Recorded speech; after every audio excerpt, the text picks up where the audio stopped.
Welcome to Talk Design Podcast, the space where creativity meets conversation. I'm Adrian Ramsey, your host, and as someone deeply entrenched in the world of design, I'm thrilled to introduce you to the minds that inspire me, in the hope that they will spark something special within you too. From a design past crafting women's swimwear to pushing the boundaries of performance sportswear, from mountaineering to international yachting, to implementing systematic innovation solutions that transcend boundaries in aerospace industry. My heart remains rooted in architecture, and exploring the emotional tapestry woven by built spaces is my fascination. My journey in design has been what can only be described as a life of design. I want to thank you for lending me your ears. I'm eager to embark on this next episode together. My guest on Talk Design today is Greg Gardner. Now, Greg is a commercial photographer. He lives here on the Sunshine Coast, where I'm happy and lucky enough to live as well. We are both New Zealanders, so we're both Kiwis that live in Australia. He's been here a bit longer than me. We have mutual friends, and Greg has an amazing ability with a camera. He'd tell you he's got amazing abilities in many places, and he will say that, I'm sure. But he's got a great sense of humor, and he has got a great eye, and has done photography for 36 years or something, 26 years, 36 years, a long time. And over that time, he has developed quite a portfolio. And certainly when he came to Australia years ago, this was a sleepy little place. So he has a diverse portfolio of work as well, because you couldn't survive as a photographer if you thought you were just going to do landscapes or you were just going to do architectural. So a breadth of knowledge, that's really great. Been dying to have him on the show. Greg, welcome. Thank you. Thank you. Thank you. Thank you. It was a long intro, eh? Oh, it was. It was all true. It was all true. All true. We'll buy into all of it. Yeah. I would like to point out to everybody who is not watching this on YouTube, if you do go on YouTube, I think that Greg has really let me down. He didn't come and light my studio, but he went and sat in his wife's studio, which he has lit perfectly. So I'm the one who looks like shit here, and Greg looks like he's the rock star. So yeah, thanks very much, buddy. That's funny. That is funny. It would be funny if it wasn't true, but it's actually true. Yeah. Otherwise, if you want to go and see the embarrassment of my studio lighting on YouTube, jump on YouTube and you can have a good laugh at my expense. Actually, it's funny because the background's my garden, and like in the background you can't see any movement, but there is. And it was only just recently my wife was using the setup, so she Zooms clients, and I totally forgot she was on. I'm out there in my undies gardening, and Michelle's like knocking on the window, going, knock, knock, knock, knock. Yeah. Lucky one of her clients was a mature client, and she fully appreciated the. She actually really enjoyed it. Oh, she thought it was hilarious. Yeah. Until I turned around and saw them and went, oh shit. So, yeah. It's and pretty. They weren't my best undies either. They were, They were the gardening ones. the old undies. Look, seriously, who gardens in their underwear? I've got to tell you this. The other day, I was, I'd put our rubbish bins at the top of our driveway, and I was inside and I was walking around in my underpants, and it's Queensland, so it's beautiful and warm and sunny and all the rest. And it's about, I don't know, maybe 7:30 in the morning or something, and I've just walked through the kitchen and went, oh shit, I must take that stuff out of the fridge and put it in the rubbish bin. And I grabbed it out of the fridge and went, oh bugger, the rubbish bins are at the top of the driveway. Oh, who cares? Do it anyway. On. Yeah, no, you don't put pants on. I just walked up there in my underpants, and I'm like, yeah, whatever. Yeah, it's but that's Queensland. But they say that with your neighbours, what you do is you give them something to look at first of all, and then they don't look again. That's it. So what a great thing. The initial viewing that they see of you is. Well, I noticed that the neighbours across the road have spray painted out their kids' windows. No.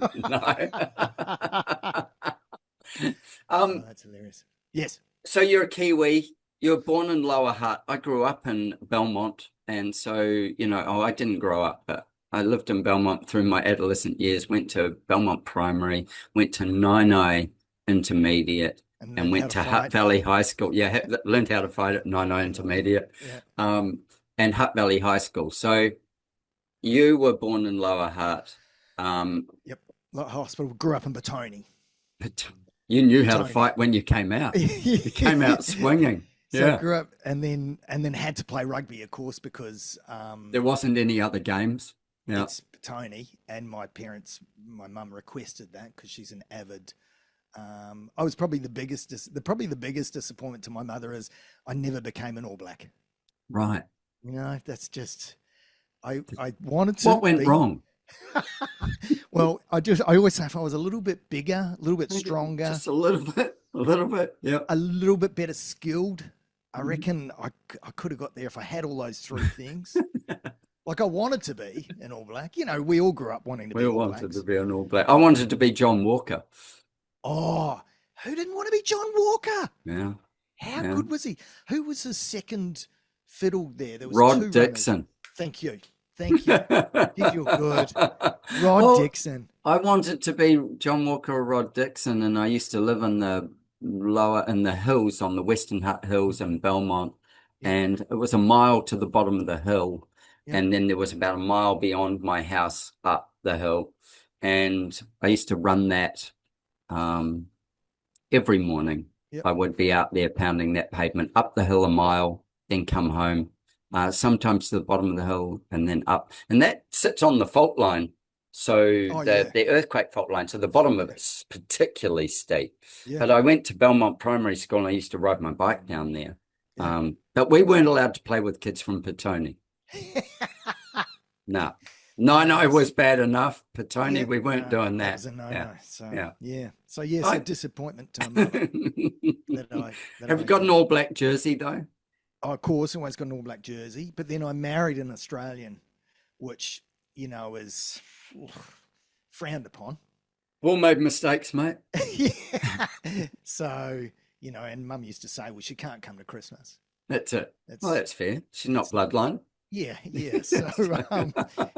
So and then living here, of course, just even worse. But anyway, Isn't it interesting that my wife's actually a Kiwi as well, from Te Araha? Oh. Yeah, from Te Araha. And okay. Well, she's a real Kiwi. A real Kiwi and a dairy farmer's daughter. Oh wow. There's no that's pretty much. She didn't make it to the All Blacks either though. No, that's that's basically being a living Newton-John, but in Kiwi language. In Kiwi language, yeah. Crazy, eh? Better. Yeah, that is crazy. And she moved here when she was like 18 and 16 maybe. Wow. So she calls herself an Australian. Yep. And my kids are Australians. I know that's you've got to cross that barrier. Yeah. I guess. Yeah. But anyway, we've done that. Yeah, we're here with them. We're here. No, exactly. We're here helping them get better. Yeah. Tell me this. So photography, how did you even know that this was an option as something? So you went to what school? Petone? I actually went to a boarding school in the Wairarapa called Rathkeale. Really? Yeah. That's where you get the toffee bit from. Yeah. Right. That's for you Americans. That's where I get the perversion from. Yeah, the perversion and the bouginess. That's very bougie. Yeah. Yes, that's my classiness coming through there. So Rathkeale, and then is that because your parents didn't like you, or yeah? Why boarding school though? Why? Very, very controversial that was.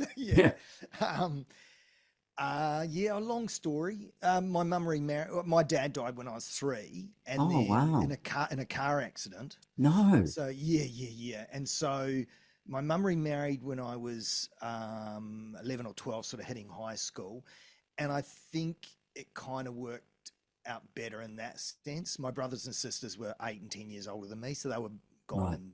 Right. Yeah. I was a very much a youngster. The baby. Yeah.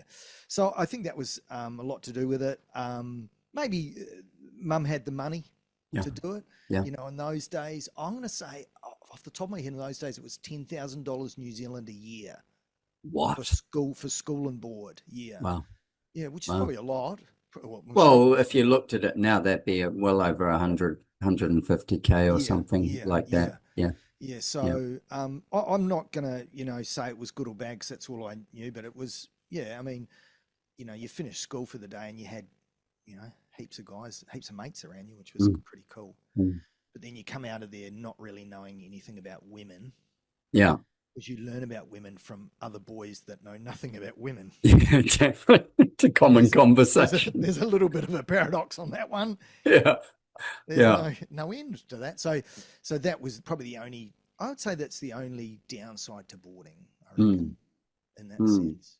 But anyway, well, so then how did you get to understand photography? Where did that interest even come from? Because from art. I was going to say, because clearly you're a creative guy. Yeah. My art, when I did art at school, I was an A student. The rest of the subjects were slim to none. Similar, but not the same. Yeah. Yeah, I mean, I didn't realize that creatives couldn't spell.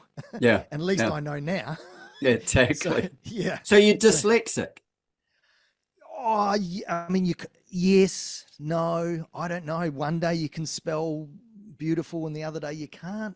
What does that mean? Means you struggle with it. Yeah. So but yeah, art was definitely my thing. Art teacher at school was amazing. He was a professional artist, and his name was Simon Payton. He was a professional artist, that's why they had him in there teaching, but he would literally come in stoned most mornings, right? And and he would just say, yeah, we're going to do some art. We're going to do some art today. And he would go into his studio and he would just paint and leave us to do whatever we were doing. And of course, the ones that wanted to do art did it, and the others that wanted to muck around did it, I guess. But that was for me inspiring, because the teacher was, because he was a true artist. Yeah, well, those who can't teach, isn't that I know that's horrible. It's a horrible saying, because those who can't do it professionally teach. My daughter's a teacher, but she is a teacher, like she is meant to teach. But, in those professions, I think, and also with art, how do you teach art? I don't get that either. Technique, maybe, to some degree. My dad was a fine artist. And where you got that from? Yeah, and he studied at Elam in New Zealand. He studied fine art there. Okay. And so he's got he's a watercolor artist predominantly. He's 97 now, so he's not painting anymore, but that's good. Yeah, he's got Alzheimer's now, so he doesn't really know that he's around even. Yep. But that part of it, he has works hanging in the US and hanging in England, hanging in Ireland, hanging all through New Zealand. Wow. Oh, well, there you go. Well, you grew up. He's in a couple of books as being a fine artist and stuff like that. But I grew up in an art world. Did you know your dad was cool when you grew up? Or was he just your dad? I don't think he is cool. Yeah, no. Well, he is, because I think any creative is cool. He was just my dad. He was as I grew up, it was like, you've seen that TV show Mad Men? Madman? No? No. So it's about Sterling Cooper Advertising Agency in New York. Oh, okay. And it's cigarettes and whiskey and back in the old days. Somewhat loose woman, not necessarily loose woman, but portrayed as loose woman. And that was my dad. He was an art director in a advertising agency in Wellington. In the 80s? Yeah. What was the agency? Do you remember? He worked for Eilets, Colenso,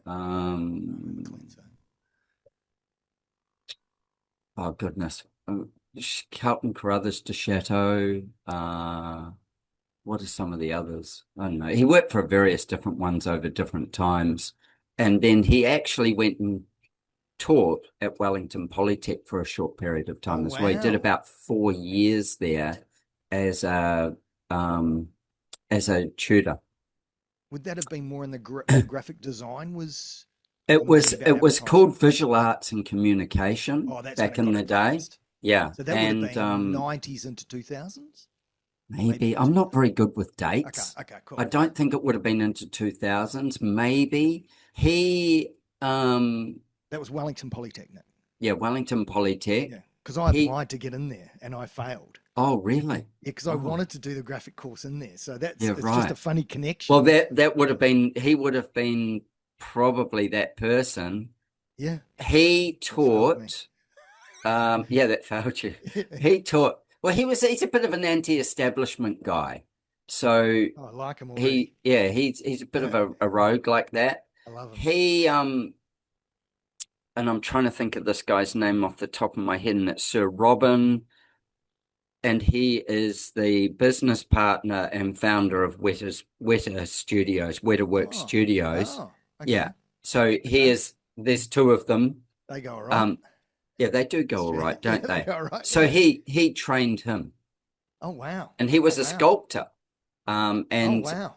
my dad went to war for him basically over the fact that there was no space available for assessment of sculpture when my dad was in the course, doing the course. And he's like, no, it's art. This is Wow. visual communication and Might have so been on. the last one pushing for it. Yeah, Most, I mean, maybe. there's not really. That's yeah, that's very interesting. So you had no option. You either had to be in the creative industry or a failure. And my mother was a speech and drama teacher. Oh, as well. Yeah. So, Oh, so you grew up doing speech and drama as well, I yeah, imagine. yeah, I did. Me too. We're so similar. I was a Yeah, speech and yeah, me drama. too. I was like in productions and on stage and all those kinds of things, and ended up doing some work in the movies and stuff like that as well. So yeah, Wow. yeah. Oh, that's What so a funny. small world, eh? Yeah, exactly, exactly. Can't So believe we had to meet each other in Australia. I know that's weird. So yeah, so getting back So to so I basically so art was my thing. So then I took it. I'm like, yeah, I wanted to get into Polytech. Your dad failed me. Said no, I wasn't good enough. You know what I said to him? Fuck you, Dad. yeah, That's what I said. yeah. Yeah. Fuck So you, you're Adrian's dad. yeah. And so and then at the same time, I actually did work experience, and I actually, you know what, it shows me how important work experience is for any kids doing work experience at school. For me, it Yeah, was life changing, and I think it is for a lot of people. And I just did 2 weeks with a photographer in Wellington, a commercial guy called called. Lance Lawson. Oh yeah, I Was know who he is. not Lance. Lance. Yeah, Lance Lawson, and he used to go to school with my brother. I think there was a connection there, but that's how we I knew of know him. the name. I don't know him, but yeah. Yeah. He shared a studio with a guy called Todd Crawford. Yep. I worked with a number of other photographers after Lance, but anyway, it was a great intro. And Lance said, "Oh, I'm looking for a full-time assistant next year if you're interested." And of course, when you like that was grade 11 for me in Australian terms, which is form Right. sixth form. You finish on seventh form, don't you, in New Zealand? Only if you're going to get a Yeah, bursary. So you yeah. finish on six or Six. seven. You Yeah. finish on six, and then and he's like, "Oh, I'm looking for a full-time assistant." I'm like, "Oh yeah, maybe." You know, like you just sort of like when you're Yeah. young, you're like, "Oh yeah, sounds good." Yeah. Yeah. And 4.5 years later, I'm with him for four and a half years Yeah. Right. assisting. So that's how it all. So literally, like it was almost one of the first times I'd used a camera even Oh, with. really? Yeah. Like he gave me a camera on day one and said, "Why don't you go out to the city and take some photos?" Yep. And I think I actually broke his camera on that first day off Yeah. memory. Wow. Yeah, good memories. Well, I bet you he's got fond stories to tell Oh too. yeah, Yeah. yeah. He'll tell Got the this story. idiot in. Yeah, Yeah. he'll tell the story on my first few weeks. I went out on the piss as you do. I was playing rugby. I went. I think it was Not for the Tuesday. All Blacks, but yeah. No, Petone. Tuesday night training. Got on the grog. Tuesday night, as you do. Wednesday Yeah. morning. Go to work Wednesday morning. Fell asleep in the dark room. Yeah. And he's come in about 2 or 3 hours later and gone, "Hey, are those jobs done?" I've been asleep. Bloody hell. And he forgave me and said, "Go and get some McDonald's, go home, and don't do this again." Yeah. Right. Yeah, good times. Yeah, good times. So, That's yeah, so. so that's how it all started. So I stayed with him for 4.5 years, and then Did some freelance work for Tony Squares, who was in Wellington at that time. Yeah. Mike Clear. I was trying to think who else. But yeah, so I just sort of got thrown. I guess I got thrown into it, and of course, no computers were around those days. You actually took photos. You didn't get to play with them afterwards. No, it was all film. I mean, I was in the darkroom for 4 years. Like I, did my dues in there. Many a time have gone to the toilet in the darkroom.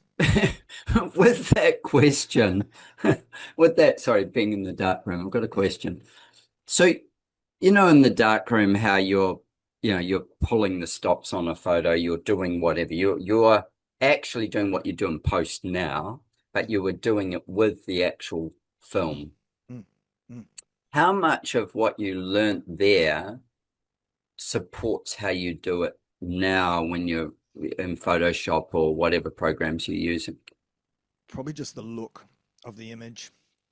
And there's nothing, because you would adjust everything by how long it was in the like how long the film was in the chemical, like when you're just processing the C4, the film itself. So how long, what was the temperature of the film, how much agitation did it get, and then of course once it went through into printing process, it's like, well, I mean, like again, temperature of a chemical, how long's it sitting in there for, all those things. And I mean, the dust was the bane of my existence. I hated dust because just erected a print every time. So I think, I guess it gave me grounding. It makes me appreciate digital.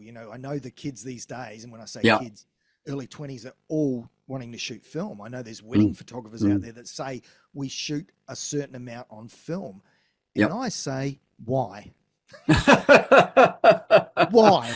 Mate, you're not a romantic, are you? You are not a romantic. No, why would you do it? Because the outcome is to get a good image.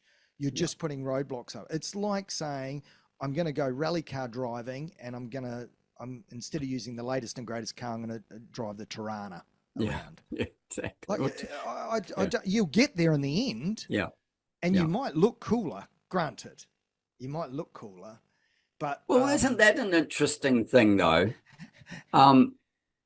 Like there's this thing like photography of any business, I think takes the biggest hiding from, iPhones, great devices, Yep, amazing. Like my phone has a better camera than anything I've ever picked up, other than maybe and digitally, other than maybe some Hasselblads or something like that, which I've been fortunate enough to be around. So I look at those things and I go, photography, the actual art of photography, and being able to capture the right moment or produce the right moment to get captured is an amazing skill that you can't necessarily fix in post. Maybe AI you can do it, but you can only still work with what you've got. No, you're exactly right. That's all we've got. That the other stuff has taken over. It definitely has. I'd go with the fact of shooting in film. I draw my plans in pencil. And it's not until we know what they're going to cost to build do we put them into computer. And people say to me, that is so old school. And I go, well, I think in pencil. So that makes it easier because I'm thinking with pencil. But beyond just thinking with pencil, I'm not trying to translate what the computer will do for me and stuff like that. It's being the artist, and I get with some photography, it's like you can't fake what you actually took at the click of a button, because you've got one image and you don't know whether it's any good either yet because it hasn't you haven't developed it. No, you're exactly right. And plus it allows you, the pencil stuff must allow you to tap in and just neutralize all the other shit and just... Yes, it's much more of a you Yeah. know, much more of like focus being right there. Yeah. And I remember, you know, obviously taking photographs when, yeah, you got one shot at it. There was one, Yeah. Yeah. you pushed No, click the interest. camera and Yeah. you were Yeah. done. It's an interesting point you make because I am old school. Like Yeah, I am one of the oldies running yep, around with a camera now, and at 54, and I noticed that a lot of the young photographers shoot with the image on the back of the camera. So you know you can yes, all mirrorless cameras now have the image. Yeah, so they hold it away from their face. yeah, I've never done that, and I don't think I ever will because when my eyes in there, even though you're seeing now a digital image, which has taken yeah, me a while to get used to, but I'm still immersed in the whole situation. Like yes, I'm kind of there with them. Whereas when I'm looking on the back of the screen, I'm just seeing an image. It's really yeah, weird for right. me.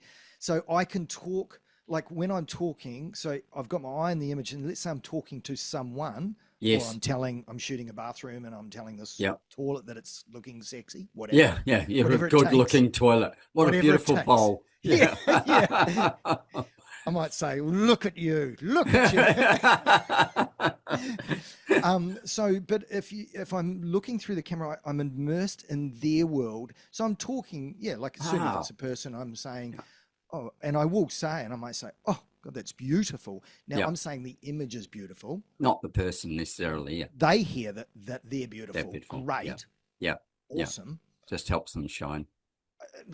Who does, Yeah. even if you just say to someone that image is beautiful, like if I'm shooting someone's house and it's just for real estate and the owner's standing there and I walk in and I'm sitting up the camera and I go, oh, hello, this is a beautiful image. Yeah. What do you, for them, I can only imagine, I don't mean to, but I can imagine they're standing back going, oh, hello. That's my house. Oh, Yeah. Yeah. is it the cushions or is it the, Yeah. yeah. Yeah. And then inevitably they'll ask me and I'll say exactly the wrong thing. That's what I Well, do. that's when you don't say, you know, Put the like, foot yeah. in the mouth. Yeah. Yeah.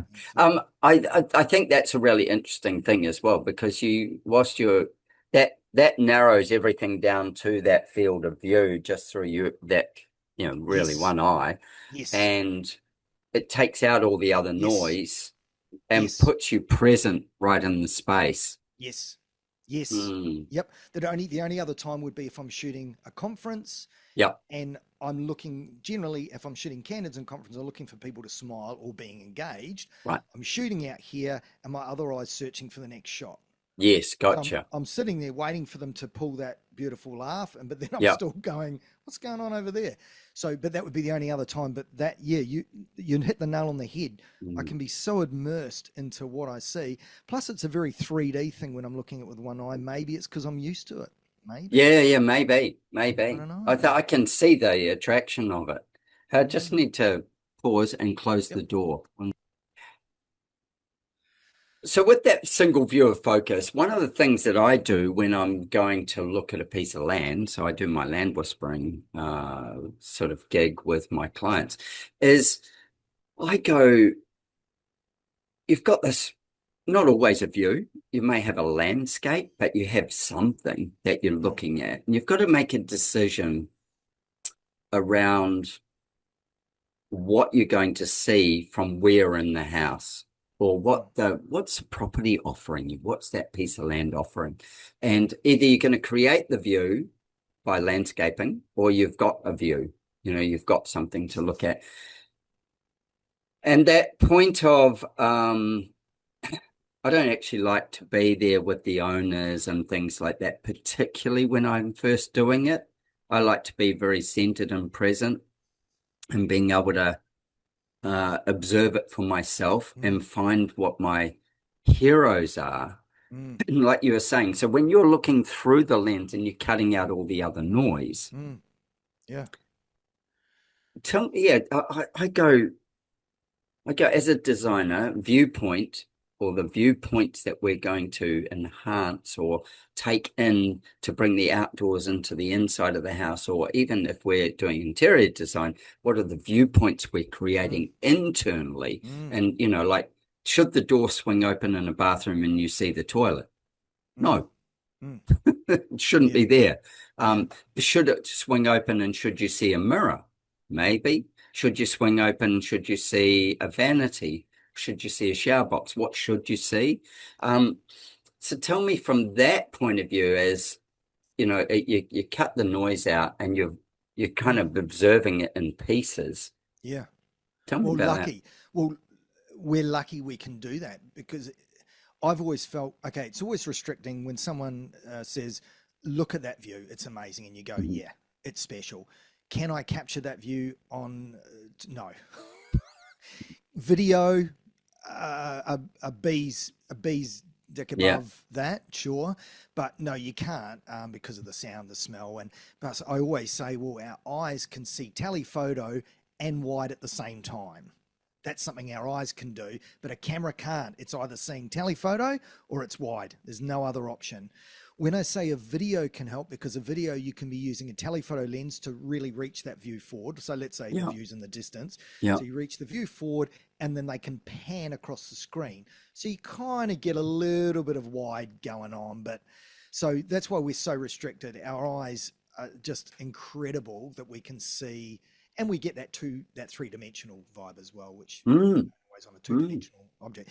So, but you're exactly right. I have the advantage. So when you're standing at a property and you're looking at the hero shot and it's a view there, well, for a start, you've got to know how to construct something around that, which as photographers, I've got no idea. Like I would never paint a wall red or blue or green, like just full on color. But then I've been into houses and I've seen it and gone, wow, that works. That's amazing. Mm. That's Mm. ballsy. I will always say, God, that's so ballsy that you did that, but it worked. I would never even remotely know how to get there. I wouldn't have Yeah, the rules, right. or I wouldn't have the, so, but I can, exactly what you just said, I can shoot that hero image and cut out all the other noise Mm. because of the Mm. camera, and because the camera is so limited. So yeah, it's very, it's amazing in that sense. And that's why, and I notice a lot of images you put out are very clean. They're very simple. So your brain only has to go, oh, he means that, or oh, or My brain is simple but not clean.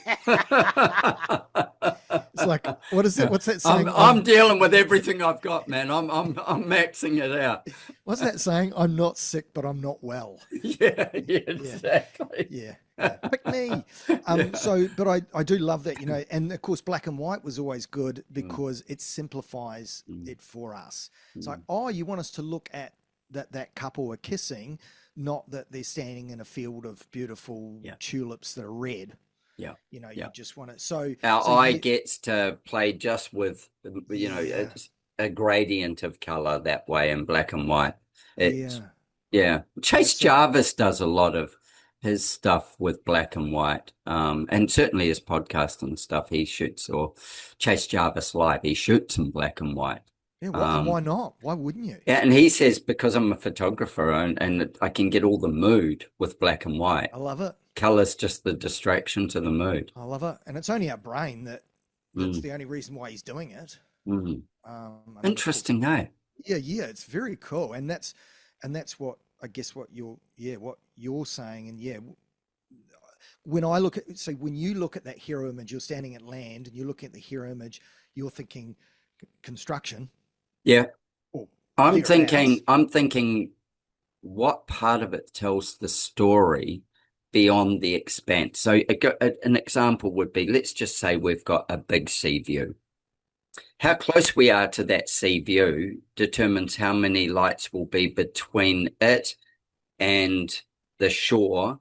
Yep, Sorry, the water and the shore um at night time, because yep, the sea will be black. of course. Yeah, And it may have moonlight on it. We might get yep, lucky. Some parts of the month will have moonlight on it.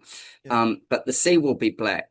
So if you're living beachfront, I know that your view is about to disappear as the sun goes down. Now, as the mm, sun goes down, it might be quite spectacular. And as mm, the sun comes up, it'll be spectacular. mm, But I also know that I'm going to get a lot of reflective light when the sun comes up or the sun goes down, depending on my east-west axis and all those mm, things. mm, So then I go, well, if I'm right seafront and there's just a little bit of land in front of me, no other homes or anything. And depending if the bay is shaped or let's just say it's looking out fully black. at night, and during the day it's going to be fully blue, and then maybe more blue if there's a sky. We will get beautiful skies and stuff. I go, there isn't actually a viewpoint to take your eye. There's no one thing to focus on. So it just gets everything. Mm. And in getting everything, nothing becomes special other than all of it. Mm. And then you go, so how do you create emotional moments within that? So then in that piece of landscaping between the house, so you're internal in the house, first of all, what do I make you look out of to see what? To take your eye on a progressional journey to create an emotion of connection as opposed to just it being there. And then if it's like I live with a beautiful view, I look over Old Woman Island and so Majimba Island for anybody who wants to look that up. Old Woman Island, and they killed her years ago, the old woman. Yeah, she's long gone. Actually, you know who used to live there? One of the great Australian surfers used to live out there, and Peter Cole, I think it was. Okay. He actually had the lease on it. Yeah, there was a shack out there, wasn't there? That was his. Was he a Qantas pilot? No, he was a surfer, and he owned a surfboard store in Mooloolaba at one point as well. Yep. He had Jerry Lopez out there, and they surfed that left, the left off Old Woman Island, and he told me this story. So I met him before he died. And he told me this story that Sean Connery came to the island on his honeymoon. What? Yeah. In that shack? Yeah. Because it was only a shack, wasn't it? It was only a shack, yeah. And to get in and out, access was really horrible. Yeah. Horrible. Yeah. Like, Sean came by helicopter. Sean came by helicopter. But he told me this whole story about that. When I first ever moved here, which was in 2000, I met him and got chatting to him, and we had this, and my curious nature and his ability to tell the story was just incredible. And I wish I'd captured it. Yeah. So, but with that, I have out to Majimba, and I can see planes taking off and landing at the airport. Yep. I can see a massive lights. I can see Maroochydore. I can see all the way up towards Coolum and Noosa. So I've always got scattered lights in my view at night. So if I've got an expansive view, Old Woman Island is a pinpoint in my expansive view. So it drags your eye. And if I had, the rest of it's all quite nice as well. But when I'm moving around in my home, I go, okay, there's a viewpoint like this to this. I need walls to hold the house up. I don't just need glass. So how do I create a picture? And so that's my thinking. And what will that pictures of, what emotions will it evoke? And certainly seascapes or landscapes or mountainscapes, they have weather that shifts and changes. And there's something that's very powerful in being observant of the weather. You know, it's like the farmer who knows that we're in the 8-year cycle and we're in this year we're going to see whatever, it's going to happen. And you go, how does he know that? And he knows that, or she knows that, and that thing of engaging us with nature that way. And I look at it from a photography point of view and go, you can't capture all those moments and emotions and things that those things make you feel, but you can set up from the architectural point of view the space that will allow that. Yeah, well, thank God that's a you problem. because I just turn up and go, oh, that looks good. Oh, bloody hell. Right. Well, in the sense. I'm with you. I get balance it from morning to afternoon or whatever, but it's like, I mean, I don't always get the opportunity. You're not living there. Depends what you. Yeah. But that to me sounds like, oh wow, that's definitely a you problem. I'm not getting involved in that. Well, what amazes me is that with photography, light is your biggest gift, and it's also it's what you're shooting, but it's also your enemy depending on where it is in the sky, and if it's a house, how it's positioned, or if it's a human, how they're positioned. You can't shoot everybody at lunchtime lying down so that they don't have shadows. And that's where AI's you know, that's where the difference between film and, well, I'm using the word AI, but even just digital Yeah. has helped. Mm. It's helped me probably make a lot more money, Mm-hmm. literally, than I would have, because I can fix things up that I don't have to. Oh, actually, the grass will be healthy in another 2 weeks. Can you come back then? No. Well, no, let's just get the job done. You know, Yeah, yeah. exactly. So you I know, I mean, can, but the fee's the same as coming well, yeah, of being yeah. here now. Yeah. Yeah. I mean, hence gone are the days of that, you know, of the 1 day shoot for a property. It's not really. Oh, of course that still happens, but times of days and light. But yeah, it's probably a lot more simpler. I mean, you're simpler in the sense that you're restricted to what the camera can do. Mm. Although, as I said, you can fix things up. You can sort your grass out. If we use grass as an example, or sky, Yeah. for that matter, you know. Yeah. But um, but you are at the mercy of the limited two-dimensional Mm. subject, I guess. So that's yeah. So it's same but different. I mean, yeah, I know exactly what you're saying, but Mm. some of the then you were off on it. Well, what about this? What about this? And I'm like, oh, dude, that is a you problem. Yeah. Yeah. I don't I don't need to. I always think maybe I'm just overthinking everything, like, No, you have. yeah. If you don't think about that, Well, if it doesn't get thought then they're about, then, screwed. Yeah. well, they don't know what they don't know as well. Yeah. Oh, how come every time So, we go on our patio, we're getting hammered by the yeah, southern breeze? Oh, whatever. that's Yeah. because we built it that way. Yeah. Yeah. Should we That's have one built of it the the other way? things. Yes. Yeah, no, Yeah. I totally get that. I totally, I think with designing houses or buildings, but designing houses, 90% of clients say to you, I want something filled with light and air. Now, well, ideally, we can do that. We can switch on a bulb, and as long as we've got the window open, you're going to be Mm, fine, aren't you? mm, mm. But what they're really saying is I want it to have a feeling of expanse, and I want it to feel like it's connected with nature outside, Mm, mm. and I want to actually be able to feel the breeze sometimes as well. I want it to Yeah. be. I don't want it to be stuffy. I don't want it to be constrained. I don't want it to be disconnected. Yeah. Um, and so the task when you go to photograph something like that Mm. is you've got all these reflective surfaces. We fill them with glass. Yeah. Um, we often, especially here, we often would have either concrete floors or tiled floors Yep. and timber, but they will even have a level of gloss on them. Yep. And so, for the photographer, Mm. all that stuff becomes, I suppose maybe this is where digital helps so Mm. much as Yeah. well. Oh, absolutely, because the challenge was there. Absolutely. Gone are the days. I haven't taken lighting into a house for donkey's years.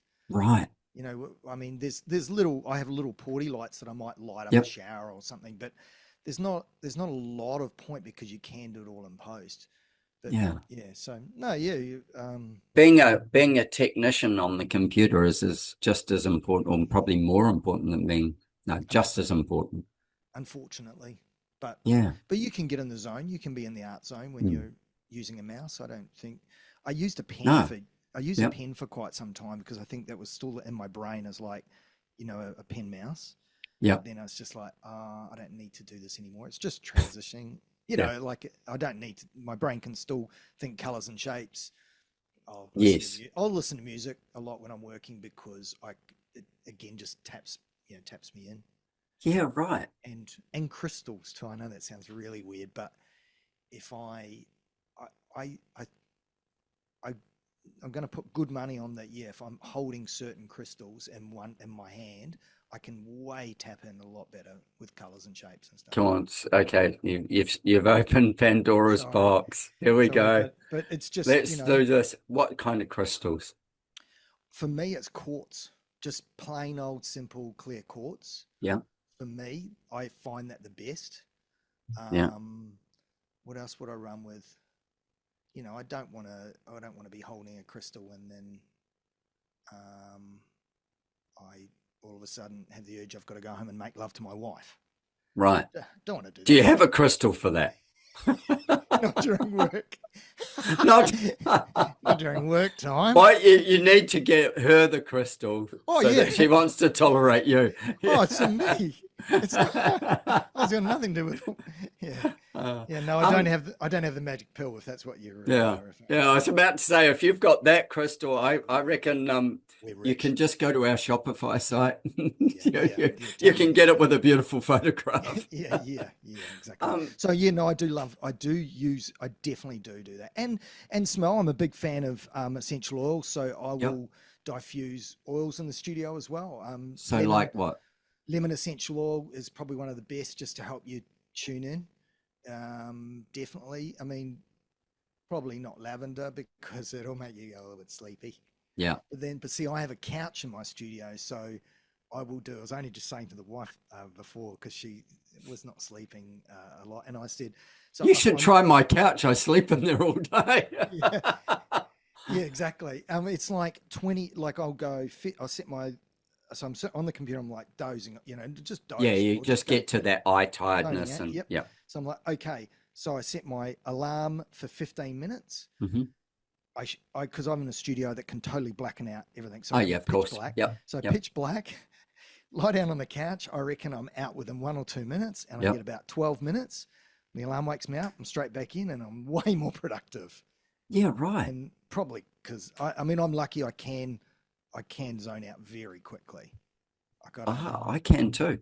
Yeah, well, there you go. We're both from Lower Hutt. Yeah. You did go to a toffee nose school, very bougie. I didn't. And we, with that thing of being able to sleep. So I worked in the fashion industry for many years, and traveled all over the world. Yeah, Moontide Swimwear and Canterbury of New Zealand and Pizzazz. And with those, what I did was I taught myself to sleep on a plane. So I use, like counting sheep type rhymes. Yeah. And and we haven't traveled together yet, but we're going to do a ski trip together. Or you'll be on a cafeteria tray, but I'll be on skis. But steady. Yeah. I'll look cooler. That's it. Yeah, you'll be in your slippers. Yeah. But with that, my mates that I travel with are often like, you're just painful because I'm asleep before takeoff. I sit down, I go program, turn on, go, just go to sleep, go to sleep. Well, I know we're discovering things that we're very similar. We grew up in the same area and we're the same age. Yeah. But that is me to a T. Michelle says, my wife says that every time, like, seriously, dude, you're out before takeoff. Absolutely. Like, what are we staying awake for? No, so good. Did you have something for me? No. Great, I'm off. Isn't that funny? I guess for me, it's probably the same as you. It's like, well, there's nothing else to do. No, what are you going to do? It's too cramped usually to work. And of course, we both listen to the safety briefing, of course. Don't we? We both honor the I don't remember them. Yeah. I have short-term memory loss. I actually sometimes have been woken up to listen to the safety briefing. Yeah, we don't condone not listening to the safety briefing. No, for any kids out there listening. Yeah, any kids, don't try this on an aeroplane. Yeah. And other advice, stop that or you'll go blind. That's good advice for young boys. Good, strong advice. Yeah. Thank you. Yeah. So New Zealand. I've said my piece. Probably don't do drugs as well. Yeah. No, you shouldn't do drugs. You don't need drugs. Life can be a big enough high without doing drugs. You just said you shouldn't do drugs. You don't need drugs. Okay. That's what you said. Yeah, right. Got that? Yeah. South Park. Sorry. Yes. So with that whole thing of, using the clear quartz, Kelly Wersler, who's a really famous interior designer from the US, she is a big crystal collector. And because they've got so much, I think, energy in them, but beyond the energy in them, there's the color spectrums, the shift in light and stuff. And so I actually have, not right here, but in my studio, I have a bunch of crystals. I can't reach one. They're over there. And I also tend to when we get nice bits of marble, I will keep a chunk of the corner of a piece of marble or something. And so I have those. But I haven't tried holding crystal in my hand while I'm drawing. Yeah. But I might try give that it, a go. Yeah, I'm going to give that a go. Look, I it like works that. again, but the quartz for me, actually, I've got two pieces here. I can just see them. Yeah. I'm not at the studio. I'm in my Yeah. wife's room, but she has them all the time. But yeah, I just what it's not, and it's only sometimes your brain will just go pick that up. I might go a week with not Yeah, touching right. it. I mean, it's always sitting there on the desk. Yeah. Yeah. In front of me. But anyway, it's just but the smell. I'm big with the smell, definitely with the scent. Well, I use that when I'm shooting people in the studio. So I'll always diffuse, and I will use calming. Orange. Yeah. You can't put anything too pungent out there because someone will walk in, and if they're perfume users in particular, they'll go, "Oh God, what is that smell?" Oh, of course. And it's probably pure essential oil. Yes. They should be okay with it, but. So they'll be offended by it. So I'll go citrus is always the best. Pretty one. safe. Yeah. Yeah. Orange essential oil, very calming, very soothing. That's always a good one. Lemon's more for like Actually, alert. Yep. Yeah. Lavender again is not such an offensive one. Heavy. It's heavy though. Yep. Yeah. It is. In the afternoon. Peppermint. Definitely use peppermint. Yeah. In the afternoon, you get to that 2 or 3 o'clock mark, and certainly if you're shooting, like if I'm shooting talent, like models or something in the studio, then just to jack them up, I think it's better than cocaine. Yeah. Well, I don't. It's legal. I don't use cocaine. I don't condone it, but certainly it gives them, it jacks them up, which is good. And generally, peppermint's not offensive either. Yeah, no, I like peppermint as a scent for that awakeness. With your biorhythms and stuff, that everybody's sleep pattern, whether you're a night owl or not a night owl, you've still got this pattern. And night owls just has it later in the day, but in the mornings, our rhythms take us into analytics.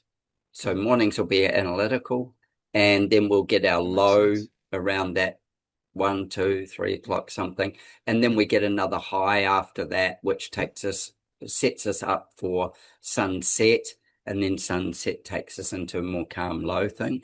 So one of the things in the reading that I've done around that is the morning analytics, really good, staying on task, being choppy about things, making stuff happen. And so one of the things with the podcast, I record a lot of podcasts, not for Australians, but in America, I record them at my 5 a.m. in the summer, or otherwise my 6 a.m. in the winter.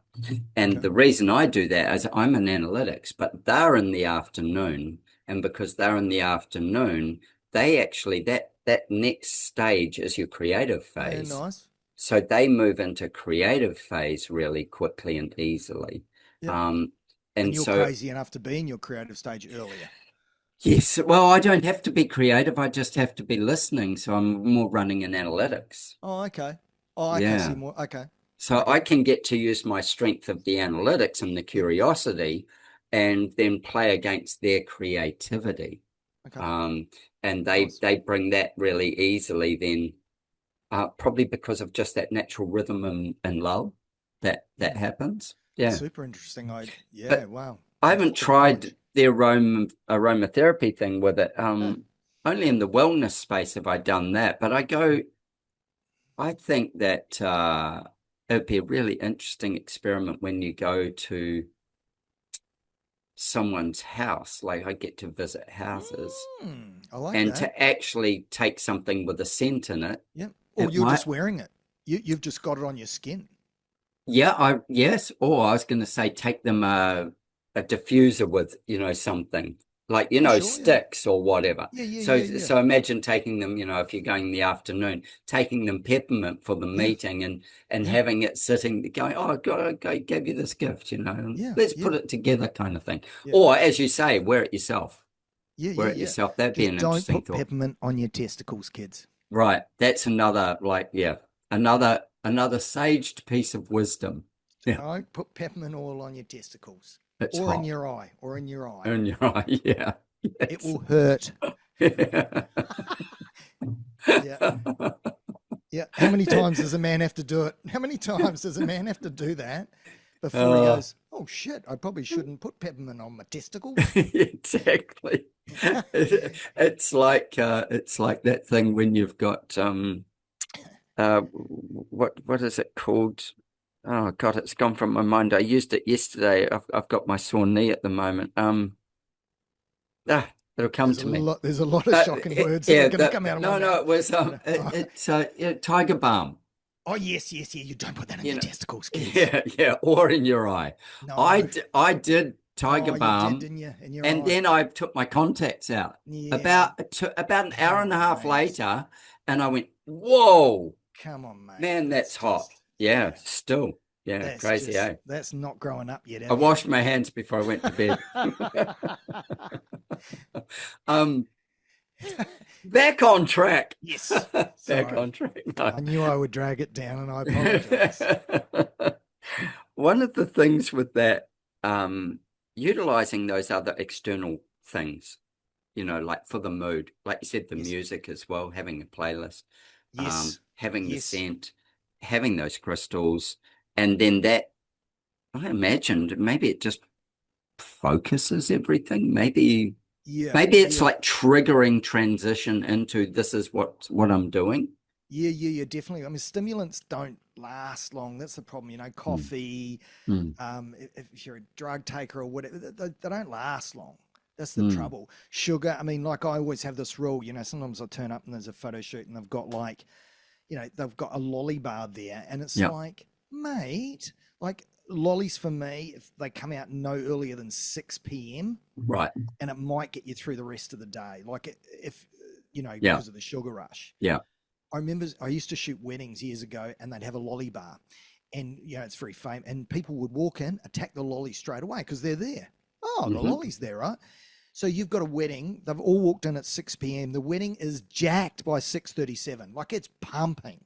Everybody's on a sugar high. Oh, they're on just jacked off. It's like, man, this wedding's just 9 p.m.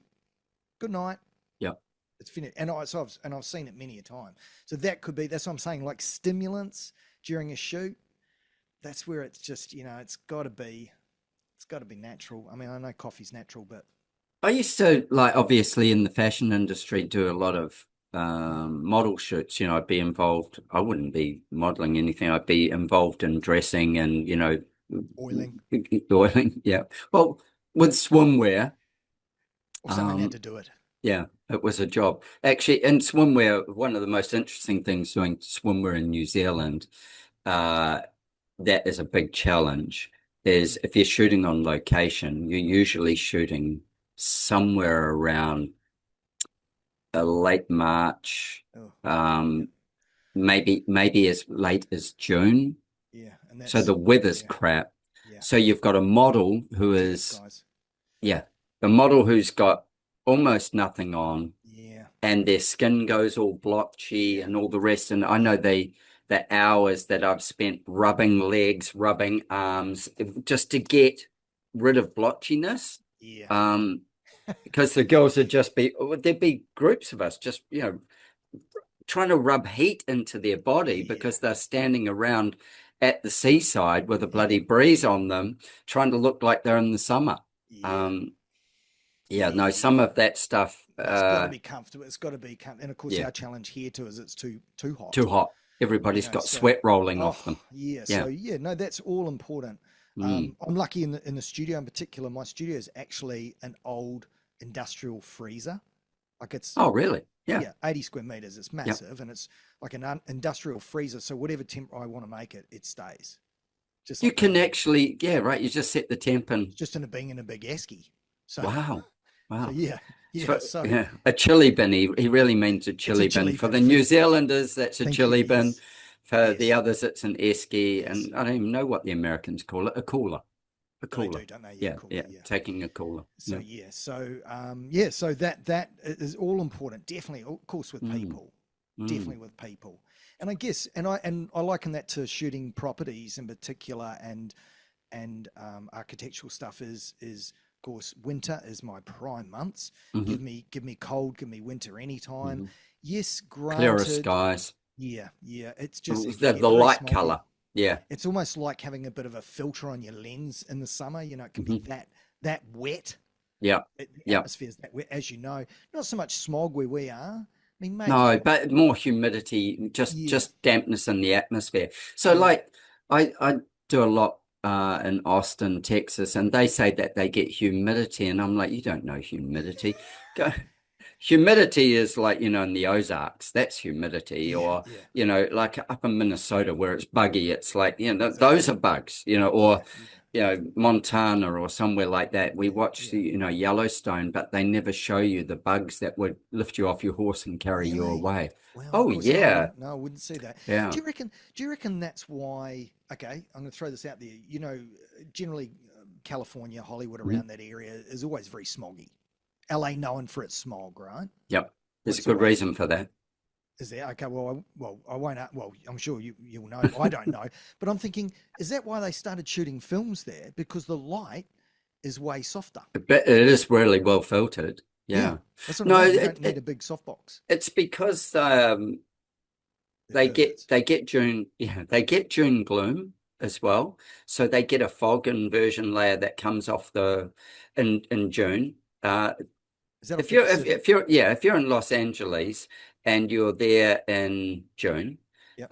Malibu, the reason that everybody just doesn't live along on the shorefront, but they live in the canyons is Yep. because the June gloom doesn't get to them. They live elevated from it. Ah. Often you could be in the cloud, and all the way back through Santa Monica and stuff can be, I don't know, 10 degrees of our heat, which is probably 40 something for them, 50. And then you'll get to go up to, say, Sunset Boulevard or something like that up in the top Yep. of Los Angeles. Yep.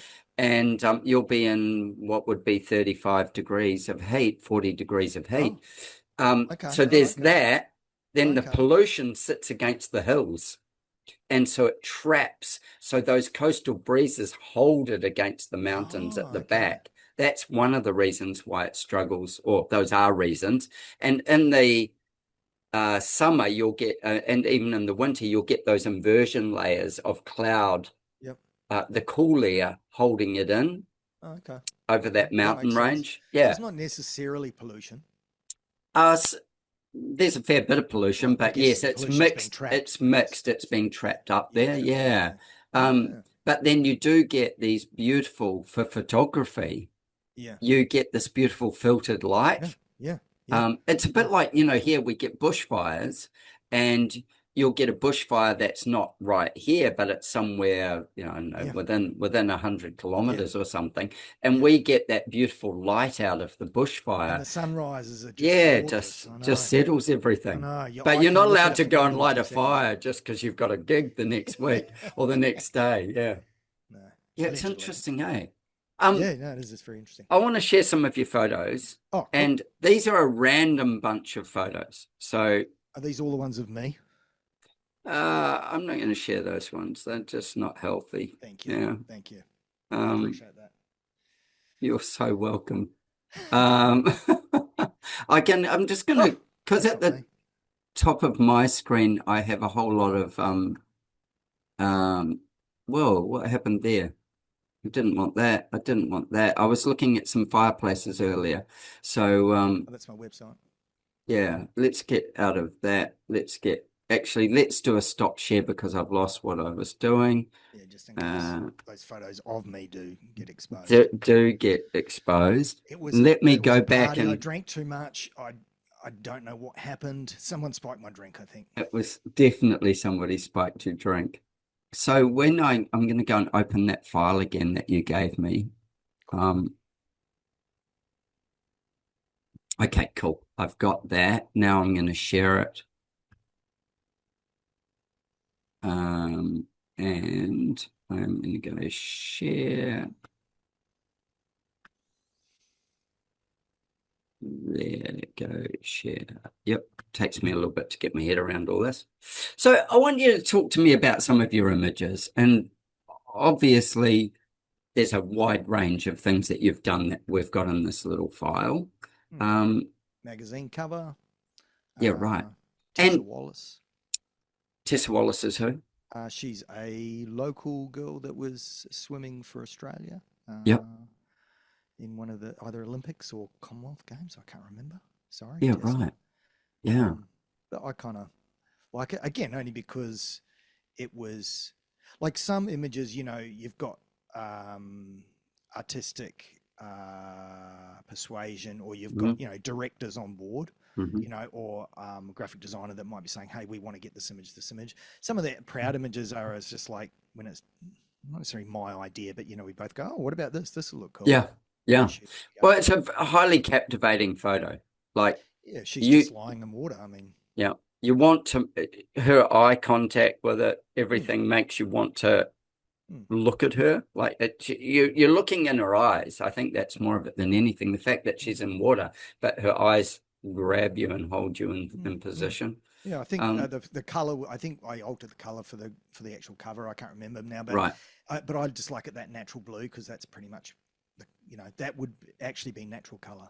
That's You it. can muck around with color so much, Yeah. can't you? Yeah. Yeah. True. True. Even just on your phone. Yeah, you really Um, see it differently. so what were you shooting this for? It looks like it's Alex Surf And Club. So this is yeah, just it down the is. hill from Yep. me. It was just a feature shot of Yep. Jet Kenny, Grant Yep. and Lisa's son. So for people in the US and beyond here, Grant Kenny and Lisa, both huge athletes, but Yeah. Grant Kenny, massive Ironman athlete. He was in the Coolangatta Gold movie. Yeah, Do you right. remember that old movie? No, Oh, yeah, it no. was a famous Australian movie. Yeah, right. But yeah, that's Jet. And we're into a house. Yeah, Tell me Minyama about special. this. Well, I'm going to Yep. call it. It's a Minyama special. So Minyama is a neighborhood that is fairly close by to here. And it's got a lot of canals as well as a river. Mm, So it's canal homes, river homes, um, very beautiful, expensive living, like expensive real mm, estate. mm. Yeah, it's almost. I always feel with Minyama, it's like I don't know if they get it right a lot of the time. I think they've got so much money that designers and architects might say, "Oh, let's do this, and this," Overcook it. because we can, Yeah. and then go, "Oh, there it is," and yeah. So does it work for the position? I don't know.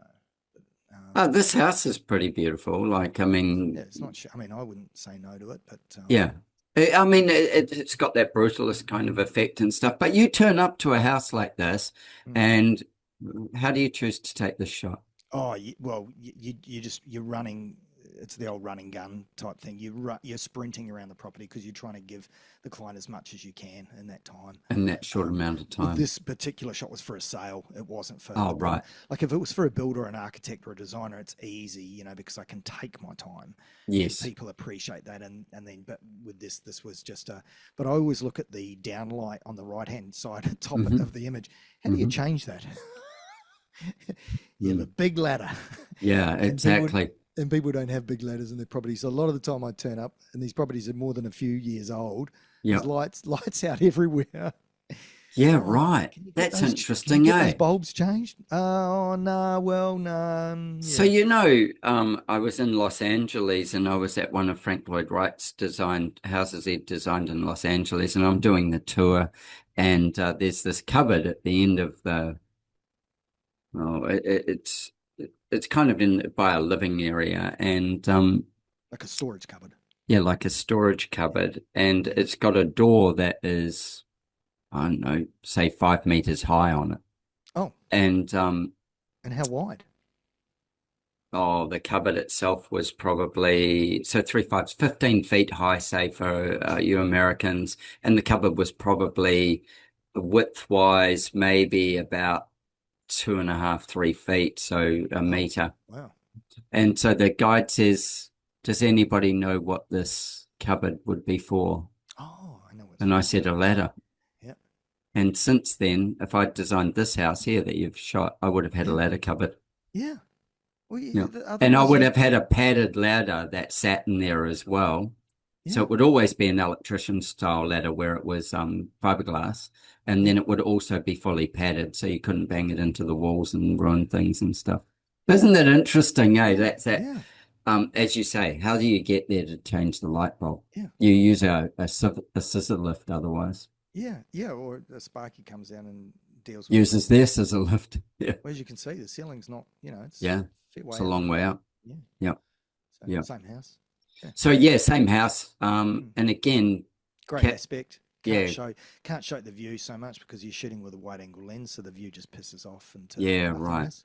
But then you've got that beautiful view. If this was what we were talking about before at night, Mm. you've got maybe a little bit of lighting in that pool that's just outside there. And Yeah, then yeah. beyond that, you would have a plethora of lights all Yeah. through the wharf area there. Yeah, yeah. Yeah, absolutely beautiful. I think it was about 11. It was about 11 mil property. Yeah, roughly. right. Yeah, Australian. Yeah. yeah, we're people more than that now. Yeah, 14. Yeah. Yeah. Hated Again, the lights. yeah, right. That's just me. Well, here we go. So Yeah. some portraiture. Yeah. A client, just great character. I think I just shot this for fun, actually. This was just a fun shot. So tell me, like with this, so that is his character. Yeah. If I met him, he'd be a bit crusty. Yep. Levi's 501. Yeah. Total masculine guy. Yeah. God bless. They're disappearing fast. They were on the comeback. Yeah. As soon as I can shave, I'll be there. Yeah. A Sean Connery classic. Yes. That gentleman. Lovely bloke. Like, very, very, masculine, but to the point where, like, very respectful of feminine. Yeah. Yeah. Probably did. Yeah. So, but yeah, no, that's why I just wanted, but he loves cigars, and that was the whole bit. Yeah, it's an awesome photo. It takes you, I think with a photo like this, what it does for me is it reminds me of all the people I know like that and their steadiness of who they are. Yeah, yeah. How grounded they are. Yes, yeah. yes, yeah. Not stubborn, but just grounded. Yeah, who he was. Just some more architectural stuff, just clean lines. Yep. Wellness space. Yeah. Yeah, wellness space, texture to boot. Probably too much texture, but I love texture in ceilings because ceilings are such a negative area. So yeah, well, if it was a plain white ceiling, it wouldn't be very exciting, would it? Give me a ceiling with texture any day, especially with timber. It's just sexy as. But again, that's just me. But isn't it interesting because what you see also probably enhances what you see when you're taking a photograph, how you feel. Yeah, definitely. Yeah.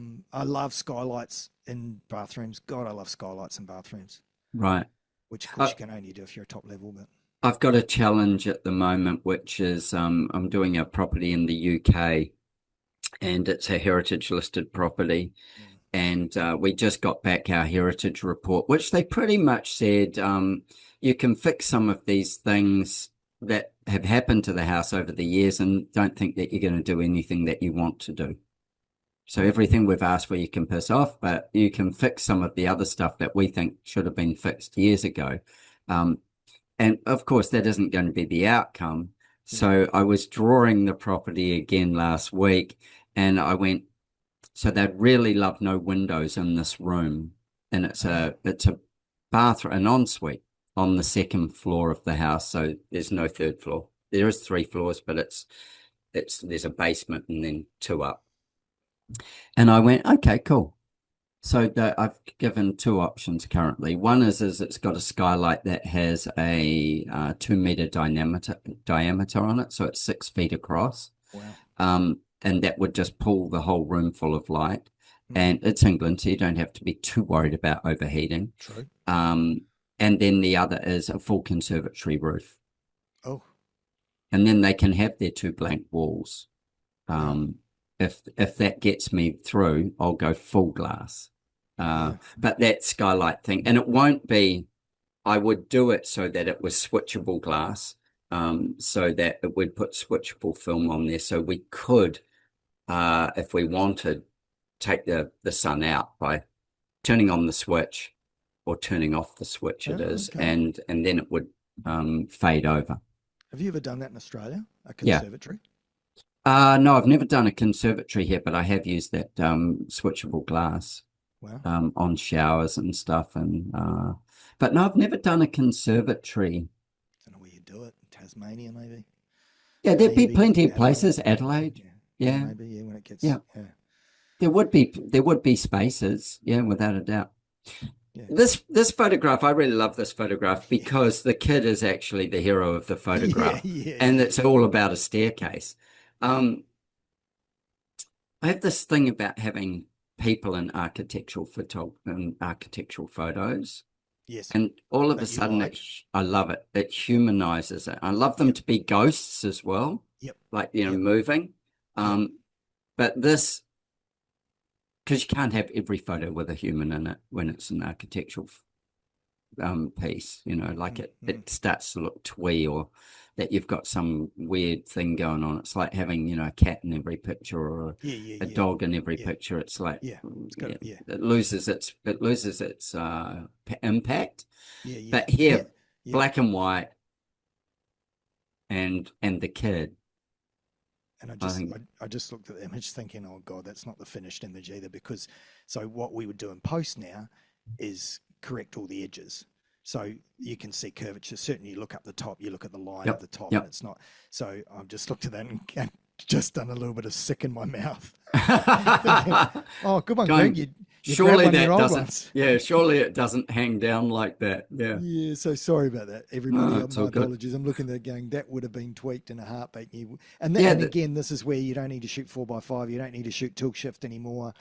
It you you can don't. tweak it all Yeah, somewhere else. yeah, yeah. So sorry Mm. about that, everybody. Apologies, but yeah, it's kind of fun. Maybe it makes it more real as well. Oh yeah, nah. No. I just stuff Yeah, fart. no. Yeah. Again, architectural photography, or was this for sale? Real Builder estate for the builder. for the Yeah, for the builder. builder. Yeah, right. Yeah. So, Yeah. but So a yeah, bit just different from architectural when it's for the builder. yeah, yeah. They want So more elements. yeah, they do. Yeah, fake sky coming through the bushes. Hmm. That blue's fake, but the light's obviously not. And yeah, Yeah. it's just I don't know. Sometimes I just like images in it, and also again, that's where I've been there to the property. So if I see the image and goes, oh, that reminds me of that property, or it feels like I'm at It that feels property. like. Yeah, yeah. That's because that's always I'm lucky I've been there. Whereas you haven't been to the No. property, so you don't know. But that is a nice representation. I mean, yes, you don't smell the bush and you don't hear the birds and Yeah. You don't hear the wind in the trees. You don't no, feel that. no, Yeah, all that stuff. no. Yeah. So granted all that, but yeah. So Oh, probably why I like that shot. yeah, same house Same house, yeah. downstairs. Well done. Yep. Yeah, yeah, yeah, Yep. yep. Same house. So just that beautiful indoor outdoor flow Hmm. and pretty Hmm. tricky. Have they Mm. put too many tricks in there? Yeah, probably. Maybe it depends on where you view it from normally. Like normally you wouldn't be standing with your back to the long line of doors and stuff. So Yeah, depends yeah, on how those viewpoints shift.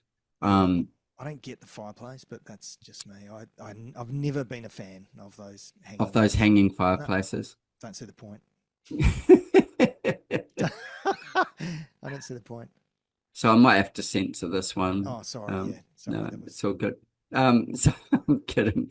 Oh, With oh. this, so what kind of how often would you be shooting like model shots like this? Um, Not not necessarily that it's part not new, often, but but if it yeah, but no, but not often, but it comes up. I don't know. I sort of just wanted to throw a bit of Russian, like it's a Russian. I don't know. I thought the model had like a Russian feel to it. So right. it's Yeah. that kind of like respectfully smoking. Yes. Well, how did you also how did you set a shot up like this? So if somebody's looking, so the model's sitting and she's got a cigarette in her mouth, but then the room is, if she'd created that much smoke with the cigarette, Yeah, she'd have coughed her lungs out and be yeah, dead yeah. by now. So that was a smoke machine. It was. So you set it up for Yeah, real? You didn't put it in yeah. post? She smoked. Yeah. No, that's for real. Yeah, Yeah. no. Smokes a little bit. Mind you, I'm talking out of turn here because I'm not a Photoshop expert, but smoke's always been a tough one to do. Right. Artificially, to drop in as a filter. Yeah. So it's backlit. But yeah, it's just. I guess it was just a kind of like a cool. Yeah, cool photo to take. I don't do a lot of. I don't. We're not. We're on the Sunshine Coast. We're just little buttercups. We're not that avant-garde. No, we're not cultural. I mean, it's exciting when you see someone from another nation walking down the road. Exciting. It's like, yes, we've got culture. We've got people here. Yeah, yeah. Yeah, no, it's so bad. Yeah. Rather I'm than someone hearing you. with a surfboard. Yeah, Yeah. we're on our own fault. Again, just shapes and colours. Architectural. Simplifying it. Just there's no real story there, but I can Very simple color palette and stuff. But then also Yeah. the photo journeys, because you keep going through from room to room. So Yeah. the composition of the photo is it takes you on a journey, which, you know, from doing the TV show that I do, I really look at those things of how houses are put together. And I mean, I do it for my own business, but I look at how many other people's houses that I'm in, and I do a lot of tours and stuff like that as well. But being in other spaces that are well designed or not even well designed, and seeing how they journey you, the emotion that that gives you in the space is really, really interesting. It, Yeah, agreed. yeah. Again, carport, not a Open garage. space. Yeah, Yeah. open spaces. Yeah. Yeah, carport, not a garage. Oh, garage to the left anyway. Garage to the left as well, but yeah. I think that was more for the show cars. Yeah, right. We've done a couple of places like that. You know, where people have got special vehicles that they like to show off. Yeah. We did a house. We've never photographed it, partly because of the client doesn't want it all photographed, Yeah. but he parks his Maserati in the theatre, basically. Wow. So there's a theatre that has a bar that we imported, a vintage bar we imported from France, and then it has a glass wall, and behind the glass wall is the Maserati. Wow. So it's just that's his car, you know, it's where he parks his car. So you call it a garage, but it backs onto the theatre. Yeah, well, you've got curtains that come across the glass wall, and then it can just be a theatre, and otherwise it's open and you can see the Maserati sitting there, and we've got it lit and blah blah blah blah blah. Is it beautiful? What colour? Is it beautiful? It's a blue. Yeah, so that's beautiful. Yeah, it is. It's a really good looking car. Yeah. Really good looking car. This is back into our true architectural photography. Yeah, this is true. This is tilt shift on Photoshop or wherever. Yeah, yeah. Again, black and white image. It's really powerful, eh? Yeah, yeah. It can tell. I mean, it was a fairly neutral palette anyway, but there's a lot happening. That's probably the only. Which actually, you know, by the time you've got the lines in the block work and the, you know, jagged line in the walkway, and you've got a gabion basket below it, you've got a pond, and then you've got stairs and a pond kind of, or underplanting, and then you've got like a little lookout piece up on the top, and as you say, there's a lot happening in this design. Yeah, but maybe really suits the place where it is. Yeah, that's the bath. That's part of that place. So yeah, right. Outdoor bath. Yeah, cool. So a photo like this, it's a big house, long view through. Yeah. I actually liked this house. It felt very homely, even though it's big. It's a big, and it's Minyama, it's on the canal, but I don't know, there's something that was correct. I try and find out who the architects and designers are sometimes, and there's an architect on the coast that I'm not going to name names, but every time I shoot the house, it's pretty special to shoot. Like, there are just some designers and architects that just nail it. Yep. And it's a pleasure to shoot. Like, and I use the phrase of everywhere I point the camera, it works. It doesn't matter where you're standing. You just go, oh, there's another shot. Oh, there's another shot. Yeah, right. So it's beautifully constructed and well thought out. Yeah, that's when you know. You know, and I guess every designer and every architect have their days, don't they, where they nail it. And hey, like everything. Yeah. And remember that you're working for a client. Yeah. And you can influence a lot, but you can't influence everything. Yeah. Yeah, I don't know if it's yeah, sorry to cut you off. Sorry. Oh, you could. No, I was just going to say the client is the one you're working for, and what their dream is what you're there to bring alive. Yeah, absolutely. So I don't know if it's a Sunshine Coast thing, but I always think that it was always a great use of grass on our Yeah. properties. Yeah. Is that a Sunshine Coast thing? I don't know, but I don't know either, but certainly it's something that I don't feel like a house is a home until it's got a lawn.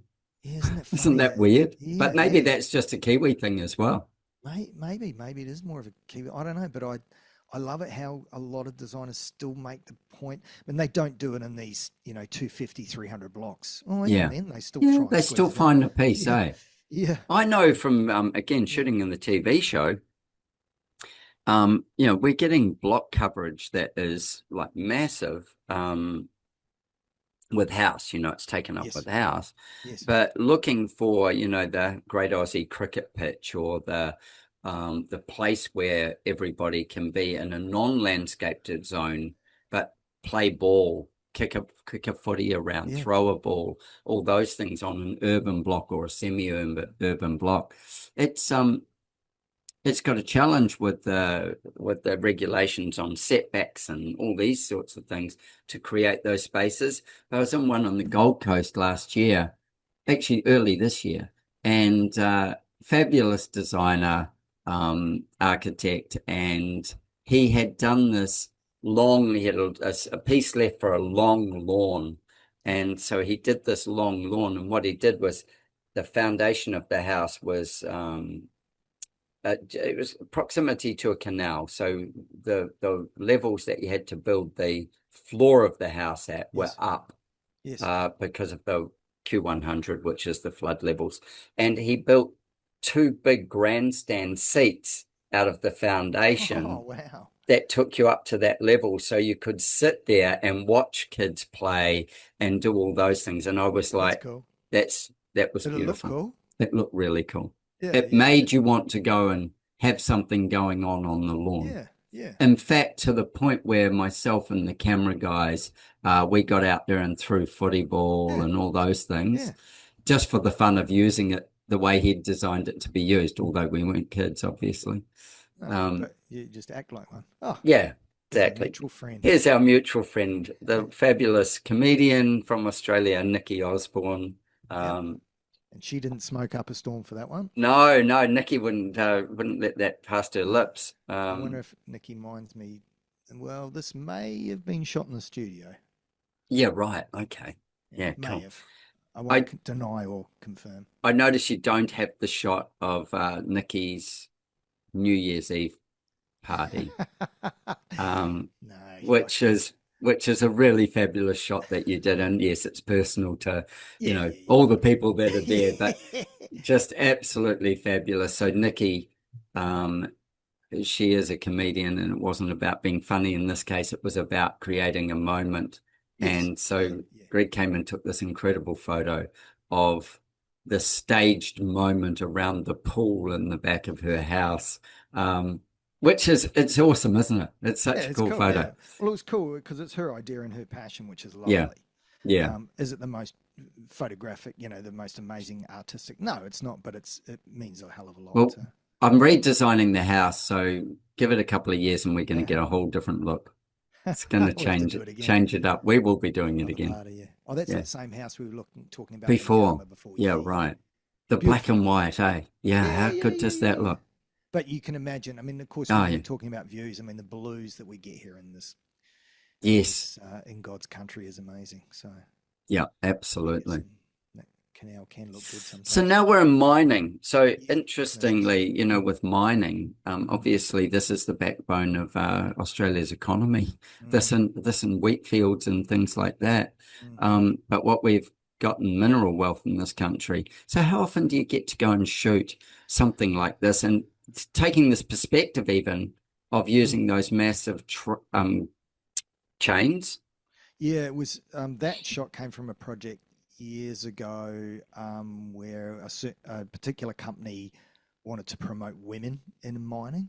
Hmm. So my job, I basically just sort of flew around and to different mines that they operated and concentrated on women in mining, which was awesome, and because they were really trying to promote women Yeah, as get them far into as that. yeah, well, it's better for everybody out on these sites, because a lot of them are living, 2 weeks on, 2 weeks off, or whatever they're doing. LIFO. Yeah, FIFO. So it's better for the community. Apparently women look after gear and equipment a lot better, which Mm-hmm. wouldn't surprise me. Mm-hmm. So, and so that's why they're promoting it's not a feminine friendly job, that's for sure. No. And I'm talking very broadly there. That's, you know, but yeah, so that was my project. It was cool. It was just that was an experience to get in the bucket of a drag line, because the drag line was down, and normally those things operate 24/7, and Right. every minute they're down costs the company Millions. a lot of money. So Yeah. it was down getting maintained. So it was a perfect opportunity for me to jump around the front. And of course, safety wise, you wouldn't be up. No, There no, while no, it's no. operating. Yeah. So, Yeah. Yeah. and those There's drag. no way that you could be in that space. No, no. I love this photo as well. Yeah, This, yeah, again, in the mine with a big, big digger, and yeah, the human context of the size of the guy, yeah, yeah, standing down there. yeah. And my favorite is when utes pull up near these equipment, because they look like little cars, like Yeah. you know, Tonka toys or Yeah. Like tiny little Matchbox matchbox cars. toys. Yeah, Yeah. yeah. Yeah. So that's all that is really. It's just, yeah. But it can be quite beautiful out there. You know, I love an image of out there is amazing, because it's not loud, it's not hot. You know, you don't know the loudness, you don't know the Mm. hotness, you don't know the Mm. flies Mm. that are spinning around. So it's kind of can be quite beautiful just capturing it as a two-dimensional. Yeah, right. Yeah, because you get, yeah, if you actually went, well, what does it feel like to be there? Bloody awful. Yeah, I'm sweating my, you know, I'm Yeah, like, yeah. yeah, It's not comfortable. no, no, exactly. So This one here, yeah, the girl rescuing the other girl. yeah, just a school, yeah, just a little bit of work in the pool, and just doing, you know, I love it. training, rescue Uh, training, which yeah, is I love typical it. Australian, Hmm. which is Yeah, cool. yeah, yeah. Yeah, If you live in Australia, your kids know how to swim. yeah, yeah. Again, this little series of photos here, I really, really enjoyed when I looked through, because of not him. No, There's no, because another. you don't. Yeah, there Nah, is go another one back. there somewhere. Yeah, because you There don't is. I'll get to. find it. It'll spin up. Yeah, you don't get to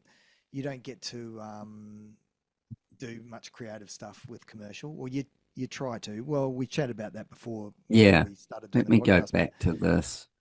yeah, anyway, that's all it Yeah. is. It's just, yeah, yeah, it must be further on. Sorry. It is, yeah. I did a house where the pool is on the second level, and you look into it from the second level. You walk under it to get into the Oh, house, yeah, cool. and you can hop into it on the third level. And we have a big window, and getting photos of the model. Just we were doing a TV shoot there, and what I said to a friend of mine with their company that they could actually come and shoot some of their product there if they wanted, and they brought a model along to shoot it as well. So we talked her into getting into the pool, and then we shot her swimming through the pool, Awesome. which was kind of fun. But this, you know that it's training, but it's such a great like human interest Yeah, photo of yeah. yeah, Yeah, it's cool. Yeah, it's very Australian, and I wish I didn't put a photo in. I took there was a water polo team, yep, and I said to them they wanted a team shot, and I said, well, why don't we do a team shot on the bottom of the pool? oh, But you know how you would sit with hmm, chairs with your hmm, cross-legged, you know, hmm, the old yep. team shot, and of course because they're all very skilled in the water, so they all just dropped straight down on the bottom and just sat there like it was a normal team shot but under the water, which Oh, was so how cool. cool. Yeah, yeah, it was very cool. But Yeah, that's great, eh? That's that fun of doing, like yeah, we were saying, how do you do something that's got some yeah. freshness and some newness to it? But they have to have the skill to do it. You know, they Yes. have to have the skill. Yep. Just a local footballer there with his Yep. a couple of little Very, portraits, very Australian. Yeah, just portraits of It's an interesting thing because, portraits, most people freak out when we turn up with a TV camera, and we're not shooting the news. We can look after them. And the fact that when the camera's there, how self-conscious they become and how yeah, yeah, it plays on them. yeah, Plays on them. yeah. Yeah. I don't have a magic pill for that, unfortunately. I wish I Well, did. one of the things is that you've got a natural ability to engage with people. Yeah, I And think yeah. I always say to my wife hates me doing this, but I become the idiot. So yeah, if we're in if it's a group of people and they're feeling nervous or one on one, then I make me the dickhead. yeah, That way, then they think, oh, cool, Greg's the dickhead here, not hmm, me, or hmm, Greg's the one that does whatever. And I try and So when I turn up to interview somebody, in Dream Homes Revealed, Yes. I actually, in the first take, I will always screw it up. And Oh. it's a deliberate action. Oh, So we okay. tell to them, we say Well, to you say them, that it's deliberate. yeah, well, it didn't start out deliberate. um, but Oh, no, this works. what I Yeah. do is that is how I discovered it was, um, I'm there, it's like, hi Greg, how you doing? Da da da da da, and tell me a little bit about whatever it is. Yep. And with that, I will get to, maybe just to that point, Yep. and then I will deliberately I love it. I'll screw up a I love line, it. I'll stumble over it, I love it. and then I go, sorry guys, sorry, like this, and they're like, yeah, it's all good, everything's okay. And then that person or instantly I love it. relaxes, I love it. That's a and it really, just yep. gives them permission not to get it right. I've never seen. Yeah. I've worked with a lot of film crews Yeah. doing interviews. Shot stills during it, and I've never seen them. But it's a great because I've seen film crews struggle with people big time, Yeah, you've got to and get that's them. I take them for a walk as well. I get yeah, them laughing. We find some common things to laugh about yeah. and all the I love rest. that. I And love then that. I go, like, I'll go, which is your best side? And then, oh God, whatever. And I go, oh no, well, I don't want to use that because you can't look better than me. And yeah, Yeah, just all yeah. that Love kind it. of normal banter You and love it. bullshit. But then screwing it up because you do have a persona. Like when I start the podcast, it's like, oh, here we go. Like, let's do this. You have a persona that you bring across and you go, TV, you got to hold that energy up as you're I love it. going. And you're asking them to be energetic at the same point, Yeah. and you've got to No, I give them love the it. space and lift them. Yeah. I love that. Post production, did you put the heart in this, or was it there? No, no, it was there, but I guess it was just that image was like really building wise. It's a very basic pool. It's a very basic everything, but it Yep. was. I just thought it was kind of a tricky shot for such a basic subject. I guess that's what. Yeah. Well, it would have been boring as batshit Yeah, otherwise. Yeah. yeah. Yeah. So But it's yes, cool. Like it's got interest in it and yeah. the shadow, everything like that. I think the This shot was was for what water. I think woman. this was for Oh, water. I think yeah. this was for water. Unity Actually, water. yeah, it Yeah. is Unity water. Yeah, yeah. And again, yeah, just shapes and colors.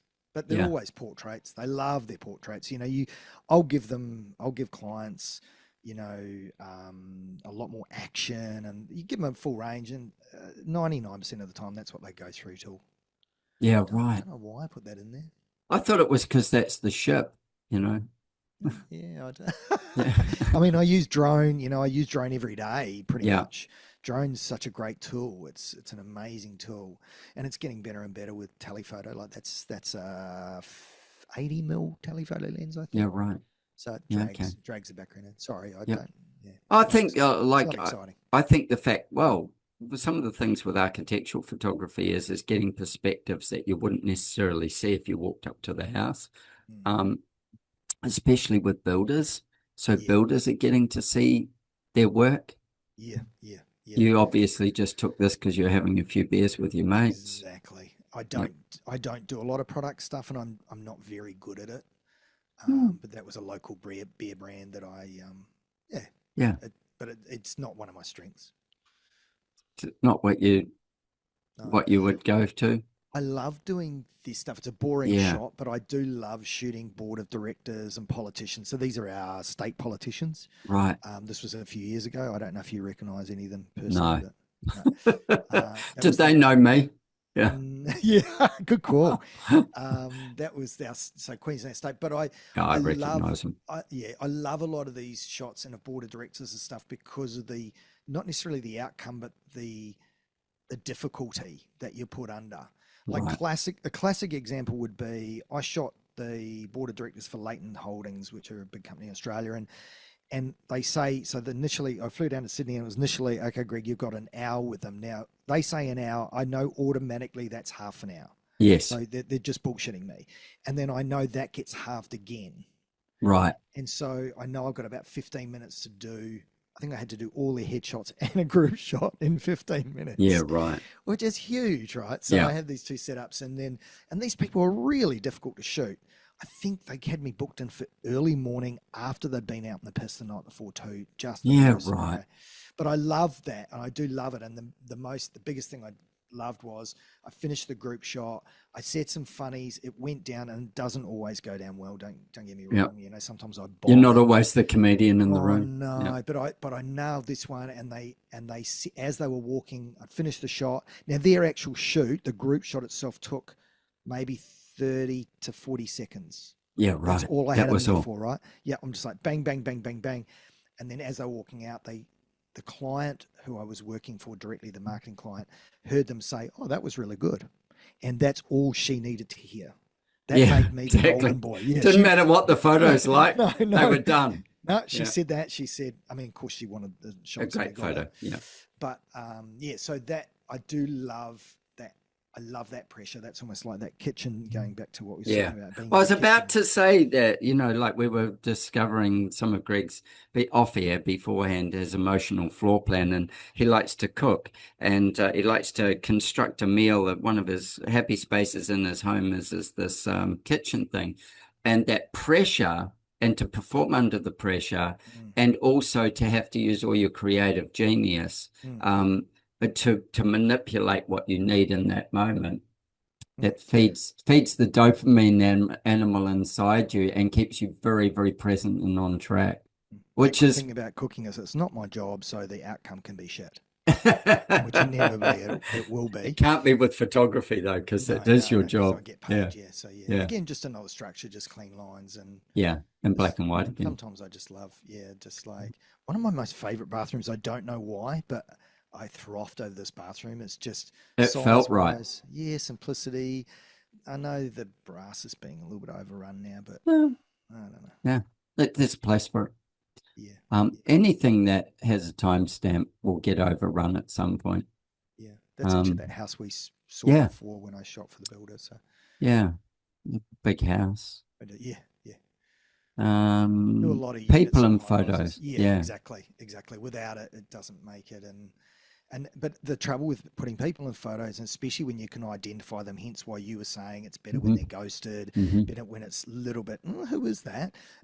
Is that because you've got to be bang on with your subject. You can't have... Absolutely. It can't be too gorgeous. Yes. It can't be too not gorgeous. The photo isn't about them. The photo's about the space. This was the photo I was looking for. This shot, we're back to where the kids were in the swimming pool, and this girl pushing off from the wall. Yeah, it's a combination of showing that it's a school, that's the important thing, the uniformity, but also just that that we can be, pretty good athletes if we want to be. That was kind of the brief. That's great. Did you have to hop in the pool to do this? Yeah, I did. Right. Yeah. So you were in there, and it was hot. And your speedos. No, my old man outfit. No, it would have been boardies and a rashy because I was at a private school, girl. So right. I love this photo. I really love this photo. It's one of my first digital images. That would have been, I shot that in 2000. Right. Actually, it's that old. So I shot that with one of my first digital cameras. I got my first digital camera around 2000. And so you've got 4 skydivers all coming in. Yeah, all and totally digital. And why I'm proud of it is because it's when, Photoshop was around then in the early 2000s. But you actually caught this. No, I had to. I moved them into position. The camera was fixed as a tripod. Yeah, and then those are different images. So I've just combined several images into one. Right. So technically they were all in that position, but not all at that time. Not all at the same time. Yeah. I don't think you'd ever get it like that because they come into. They don't come in that close. They don't come in that close. For safety reasons. Composition wise, it's lovely. Like it's but you got to manufacture that. Yeah. It was these guys, were they like on TV show or something? One of the blockheads, one of the blockheads. Yeah. So in Australia here we have a show called The Block on television. huge ratings where they renovate homes. This was a couple of blockheads that were on the show together from the sunny coast. Don't know why Chef? the still popular. Yeah. Well, there you go. There's my kitchen, actually. That's my kitchen at home. So it sort of shows you what it is. It's just neutral. Yeah. Yeah, just one of the local chefs on the Sunshine Coast. Yeah, awesome. So. Food photography is a whole nother thing, isn't it? Yeah, I don't this is an interesting one with, you know, another person at a computer. Yeah, it's trying to make it compute people at computer. The background at least created some interest, but also I don't blame so much the you know, what happens with people at computers. What I blame is the designers of offices that create such bland spaces for people to work in. Yeah. I go, it's not healthy, and it makes it harder for you to get photos. One of our local artists. Local artist, yep. And it's a really lovely photograph as well. Like, it's cool. Yeah. Yeah, she's a hard-working artist, that lady. Yeah, but she does very well from it. She's very good at it. Yeah. She's very good at it, yeah. Yeah. The CEO of our local airport. Oh, is that okay? Our local airport. I think he's either been fired or don't quote me on that, but yeah, I don't think he's no longer there. Right. So they don't last long, CEOs. No. Well, they've usually got a 3-year spot or something, don't they? Yeah. 3, 5. A lot of those shots probably I'm putting in because of the scenario. You know, you get, okay, we've got 2 minutes to be on the tarmac.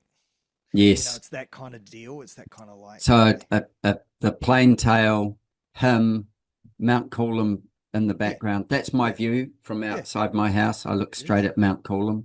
And then you can't even see it's the coast other than Mount Coolum being a landmark. No, you can't. It was just more business, more work portraits. Yeah.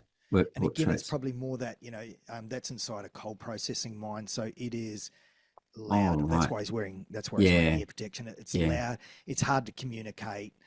Lighting is tough to get in there and work around. Yeah. So that's why it's probably just, again, one of those shots where it's like, oh, that probably magically worked. But, you know, the right type of guy. I'm sure he was happy with it. Yeah, and the client loved it. They pushed that image to massively. So. Yeah, cool. So they're probably not spectacular images. They're just the scenario of, you know, how it evolved. So this photo here, this next one, was this for selling a house? Was this for real estate or renting it? Resort. No, promoting a resort. Yes, yeah. So just a resort in Noosa. Yep. So it's just very staged. I know, and that's when you have creatives on board, when you have, you know, a stylist. Yeah, and you're kind of at the mercy of them. So just another little famous chef. Yes, another famous chef from Australia. Yeah, she's fabulous. Eh? Yeah, she's really good. Yeah. And it was probably the scenario again. You don't get a lot of time with it. Just more commercial stuff. Yeah. There's a real art to capturing commercial because it can be fairly soulless. Yeah, well, that looks soulless, but yeah. This one here, again, commercial stuff, but a wellness center, and trying to give the interest of the fact that they have the lying down bar, shower board, and trying to show something of their functionality. Yeah, they didn't want to have anybody in the shot, so it was kind of I was trying to promote the view by putting the person out there, but they didn't want the person to be a main part of it because, well, they didn't want someone. I mean, typically you're lying naked on those showers. Yes. So they didn't want that for their marketing, which is understandable. I think without the person out there, this could have been a fish scaling station. So I think that the person gives it so much context. Yeah. Maybe. I'd have made her a ghost and made her having to be moving. I always look at those shots and think, oh God, we could do so much better. But, I'm teasing you. This is something that really interests me. Never worked with children or animals. Here you've got young girl and animal. But with it, I think, like, I have a big thing about horse photography on people, you know, displaying horses. I follow a lot of people with horse things on my Instagram and stuff. And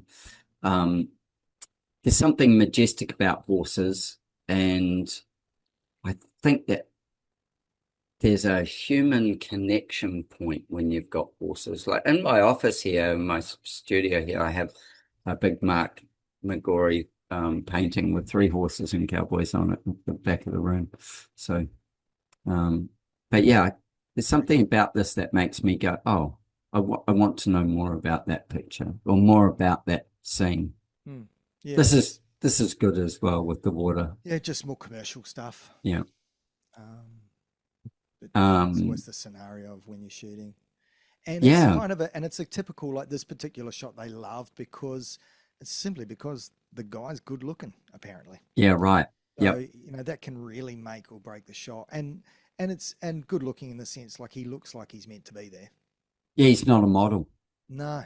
Yeah. He is a stuff He member. actually works there. Yeah. Yeah.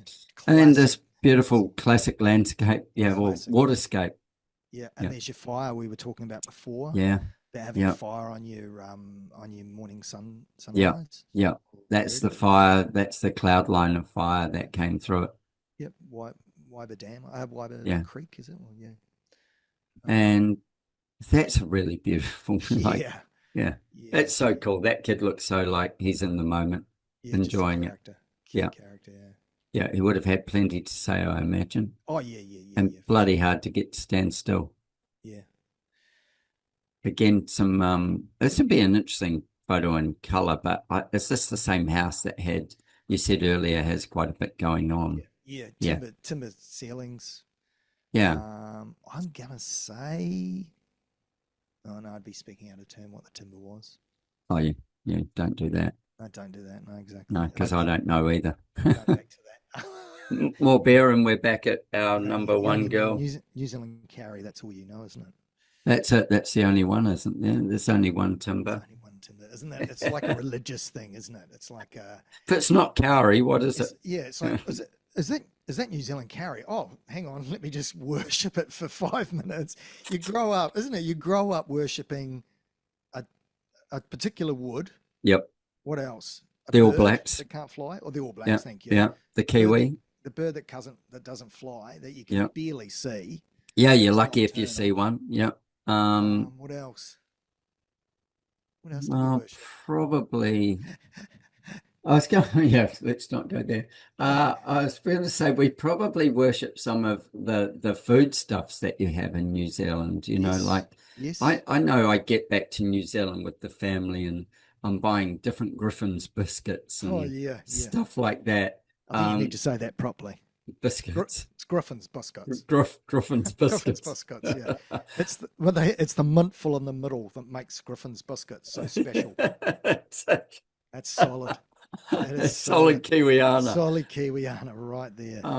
Yeah, but just those things. They're the things that Mellow Puffs as a biscuit. Just things that you don't get in other places. I bought the other day. I bought toffee pops for the kids. You know, like things like that. K2 bars. Oh, Lord. You know, like you think of these things that we grew up with. Yeah. That were just such a part of our life, and they're still there. They're still there. Like I go home regularly, and they're still there. I love I think that. I grew up believing that Kiwi split the atom. We did, didn't we? Wasn't that why we had Rutherford Pool? No, it wasn't. The pool was named after Lord Rutherford. Oh, really? Yeah, that was the local swimming pool in Lower Hutt.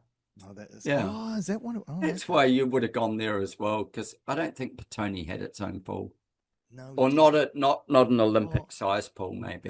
No. Rutherford was always the big. Yeah, and that was Rutherford Pool, and Rutherford split the atom, but he was English, I think. Is that how that? Oh, okay.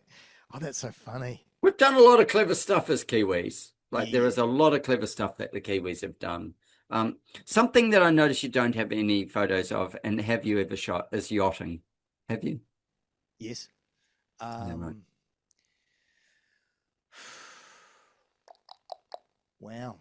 I worked on numerous America's Cup campaigns over my time, and with that within the clothing thing, and so very much I have an affinity with the America's Cup and Team New Zealand, their physical prowess and sailing prowess on the water is legendary. Yeah. And whether it be that or whether it was Sir Peter Blake with, around the world yacht racing and stuff like that. Would you say he was probably the pioneer in as far as in that Yeah, time? at that time. Like Yeah. he really, yeah. He was the Sir Edmund Hillary Yeah, of yachting. Yep. yeah, yeah, Yep. yeah. Crazy how he was the John Walker. Yeah, I he was thought the John Walker. yeah, Yeah. yeah, yeah. Yeah. But yeah, I crazy never how. met John Walker, but No, neither did I. I did meet Peter Blake numerous times. Oh, Like, did you? yeah, Russell Kurtz and those guys as Oh, well. So yeah, I've always had a real affinity with the America's Cup racing and also what he did with Steinlager, what Peter Blake did with Steinlager yeah. and Grant Dalton and I those. think Yeah, what they've done with yachting now is amazing. That the what's it called foiling. now? I mean, Yeah, holy sh! But the yeah, way they portray it now, short courses, it's incredible, isn't it? what? Congratulations to! It's like when Yeah. they took cricket into one day, Yes, isn't yes, it? Like yeah. they've really done that, and those boats. I mean, seriously, It's something else, isn't it? what? I mean, it's something to be What? excited about. Yeah, Yeah, yeah, yeah. They have to. I mean, you can't. You don't even need to be on them. Before with the America's Cup, it was like, well, it'd be nice to be on it yes, during the yes, race. yep, yep. But now it's just like, oh, I don't know if I want to be on that. Man, do you want to do, yeah, those kind of speeds and yeah, like everybody's wearing Kevlar and crash helmets. Yes. When it goes wrong, it goes wrong.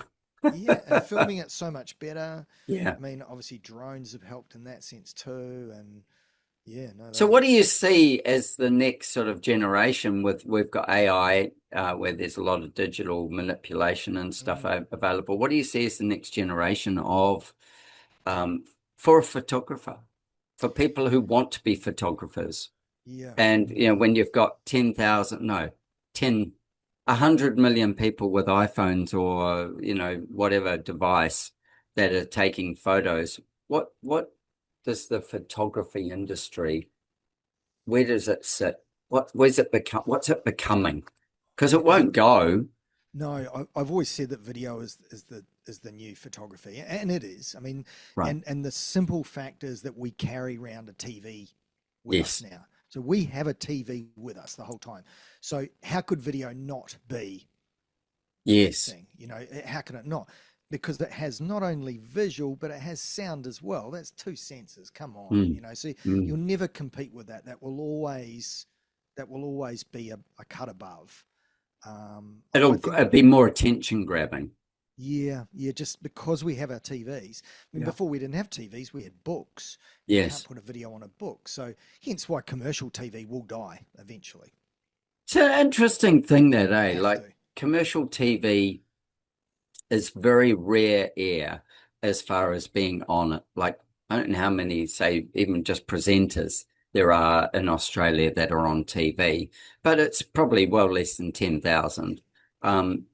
And then you look at viewers and you go, well, so how do they maintain viewership when there's so many stream things and so many other things?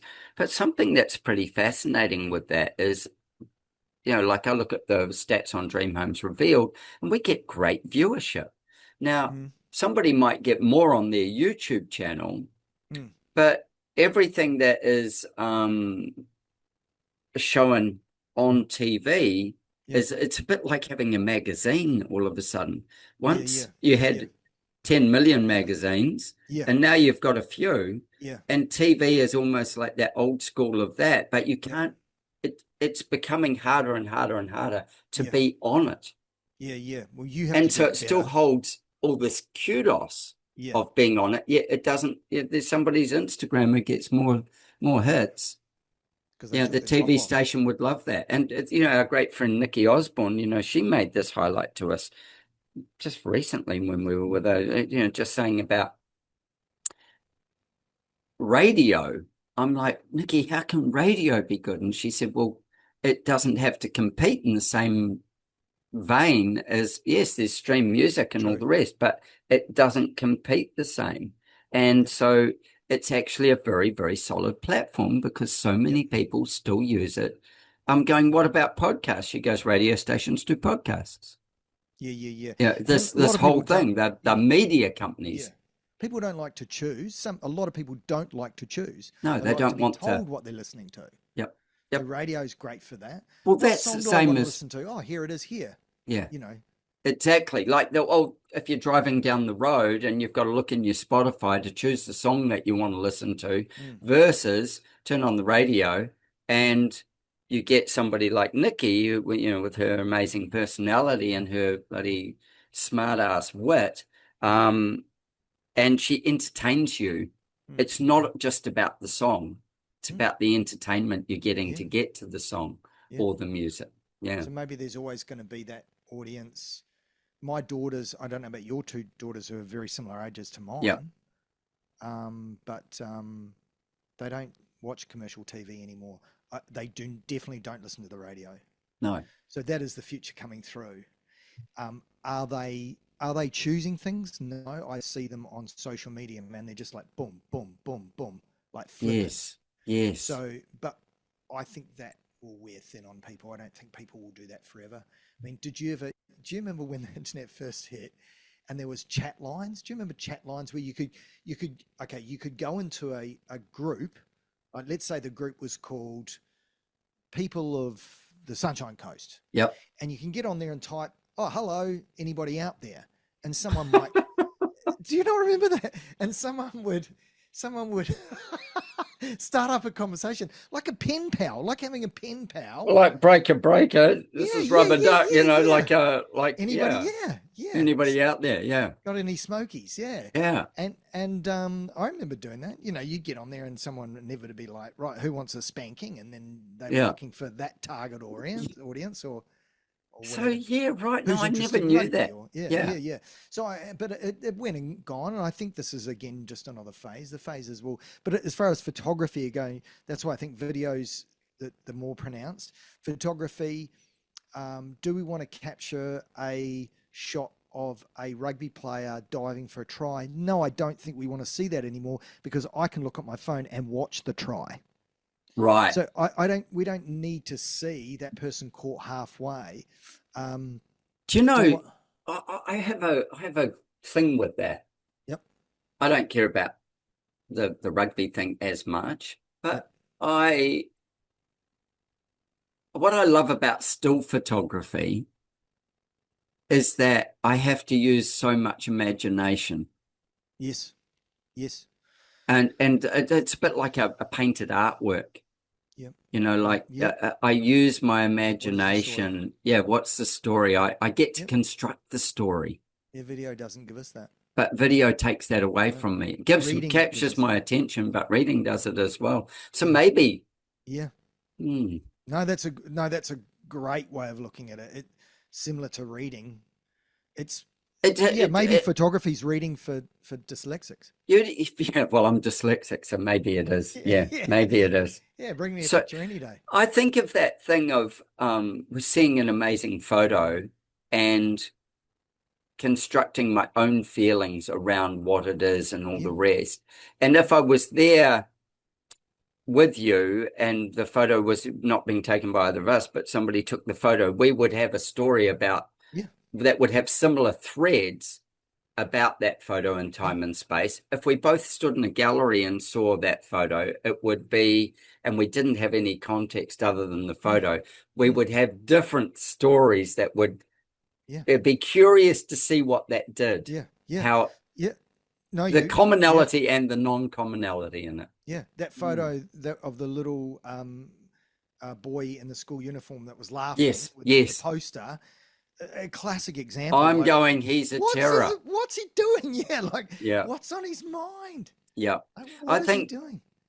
Whale Watcher, Keisha Castle Hughes, the actress from Whale Watcher, and she was and also the other one that I'll use as this example was Jamie Oliver. He was in the Riverstone kitchen and he was the clown in the kitchen and he became the superstar. They were casting for Whale Watcher and there was this cheeky little kid and that was Keisha. And she got the casting. She was in the classroom, in wherever they went to look at things, and they spotted her, and she was cheeky, she was lippy, she was mouthy, she came across beautifully, and they went, let's cast her, let's try her for it. Yeah. So just that interesting thing, a static photo. Yeah, no. I have such my brain's such a curious story, I want the story. Yeah, and you're not rare by doing that. No, I think that's most people. I actually think most people want the story, but if it's harder to capture them with a single image than it is with multiple with a moving image. In that sense. And it has become a lot easier. I mean, our cameras now shooting 20-30 frames a second. It's a bit of it. So you're shooting video and you're taking a still out of it. That's literally almost what you're doing now. Yeah, wow. No, it's getting and the autofocus and just the whole. Yeah. Well, Greg, I think it's been fabulous talking to you. Yeah, I really, really have enjoyed it, and I've really enjoyed. I want to be able to share this. If people want to talk to Greg more about his photography, what he does, all the rest, please reach out. We're going to post everything about Greg. He hasn't even got everything. Most things that are legal. We'll post everything legal about Greg that we can. Thank you. He hasn't even got the list off me yet of what I want to he's going to send me so we can post it. But cool. Please enjoy the photography. And I actually think photography has a huge future. I think that formal training and formal experience goes a long way in creating great photography, because it is a technical pursuit as much as it is an artistic one. I love that piece about, I think architecture is very similar. It's technical as well as artistic. And then I look at people like I've got Adrian Azumbo on the podcast, and he is a pastry maker and a baker and does all those things. And the technical aspect is equally as complex as the creative aspect. To make it win. I'd rather have my problems than your problems. Just quietly. I'd rather not have any problems, but I do. Sorry. I shouldn't use the word problems. What am I looking for? Challenges. Nice way of saying problems. Hey, mate, your thanks so much. More expensive. Thank you. Yeah, thanks for your time, buddy. Really appreciate it. Thanks, mate. Cheers, mate. Thank you for tuning into our conversation. I hope it left you both informed and inspired. Don't forget to subscribe wherever you listen, and please don't hesitate to share your design thoughts with me. It's always a joy to hear from you. If you're like me and crave a deeper dive into design thinking, coupled with a love for travel and adventure, consider one of my architectural adventures. Join me and some of my wonderful design friends and embark on a journey of a lifetime. Apply for an unforgettable design experience at adrianramsey.com. With our clients spanning the globe, I firmly believe behind every great project are great people. If you're a great person and seeking to turn your dream into a reality, I'd be honored to design your home with you. Why not join the ranks of our exceptional clients and let's make your heart sing? Reach out to me at studio@ardesignhouse.com. That's studio@ardesignhouse.com, and let's get a conversation going and make your heart sing.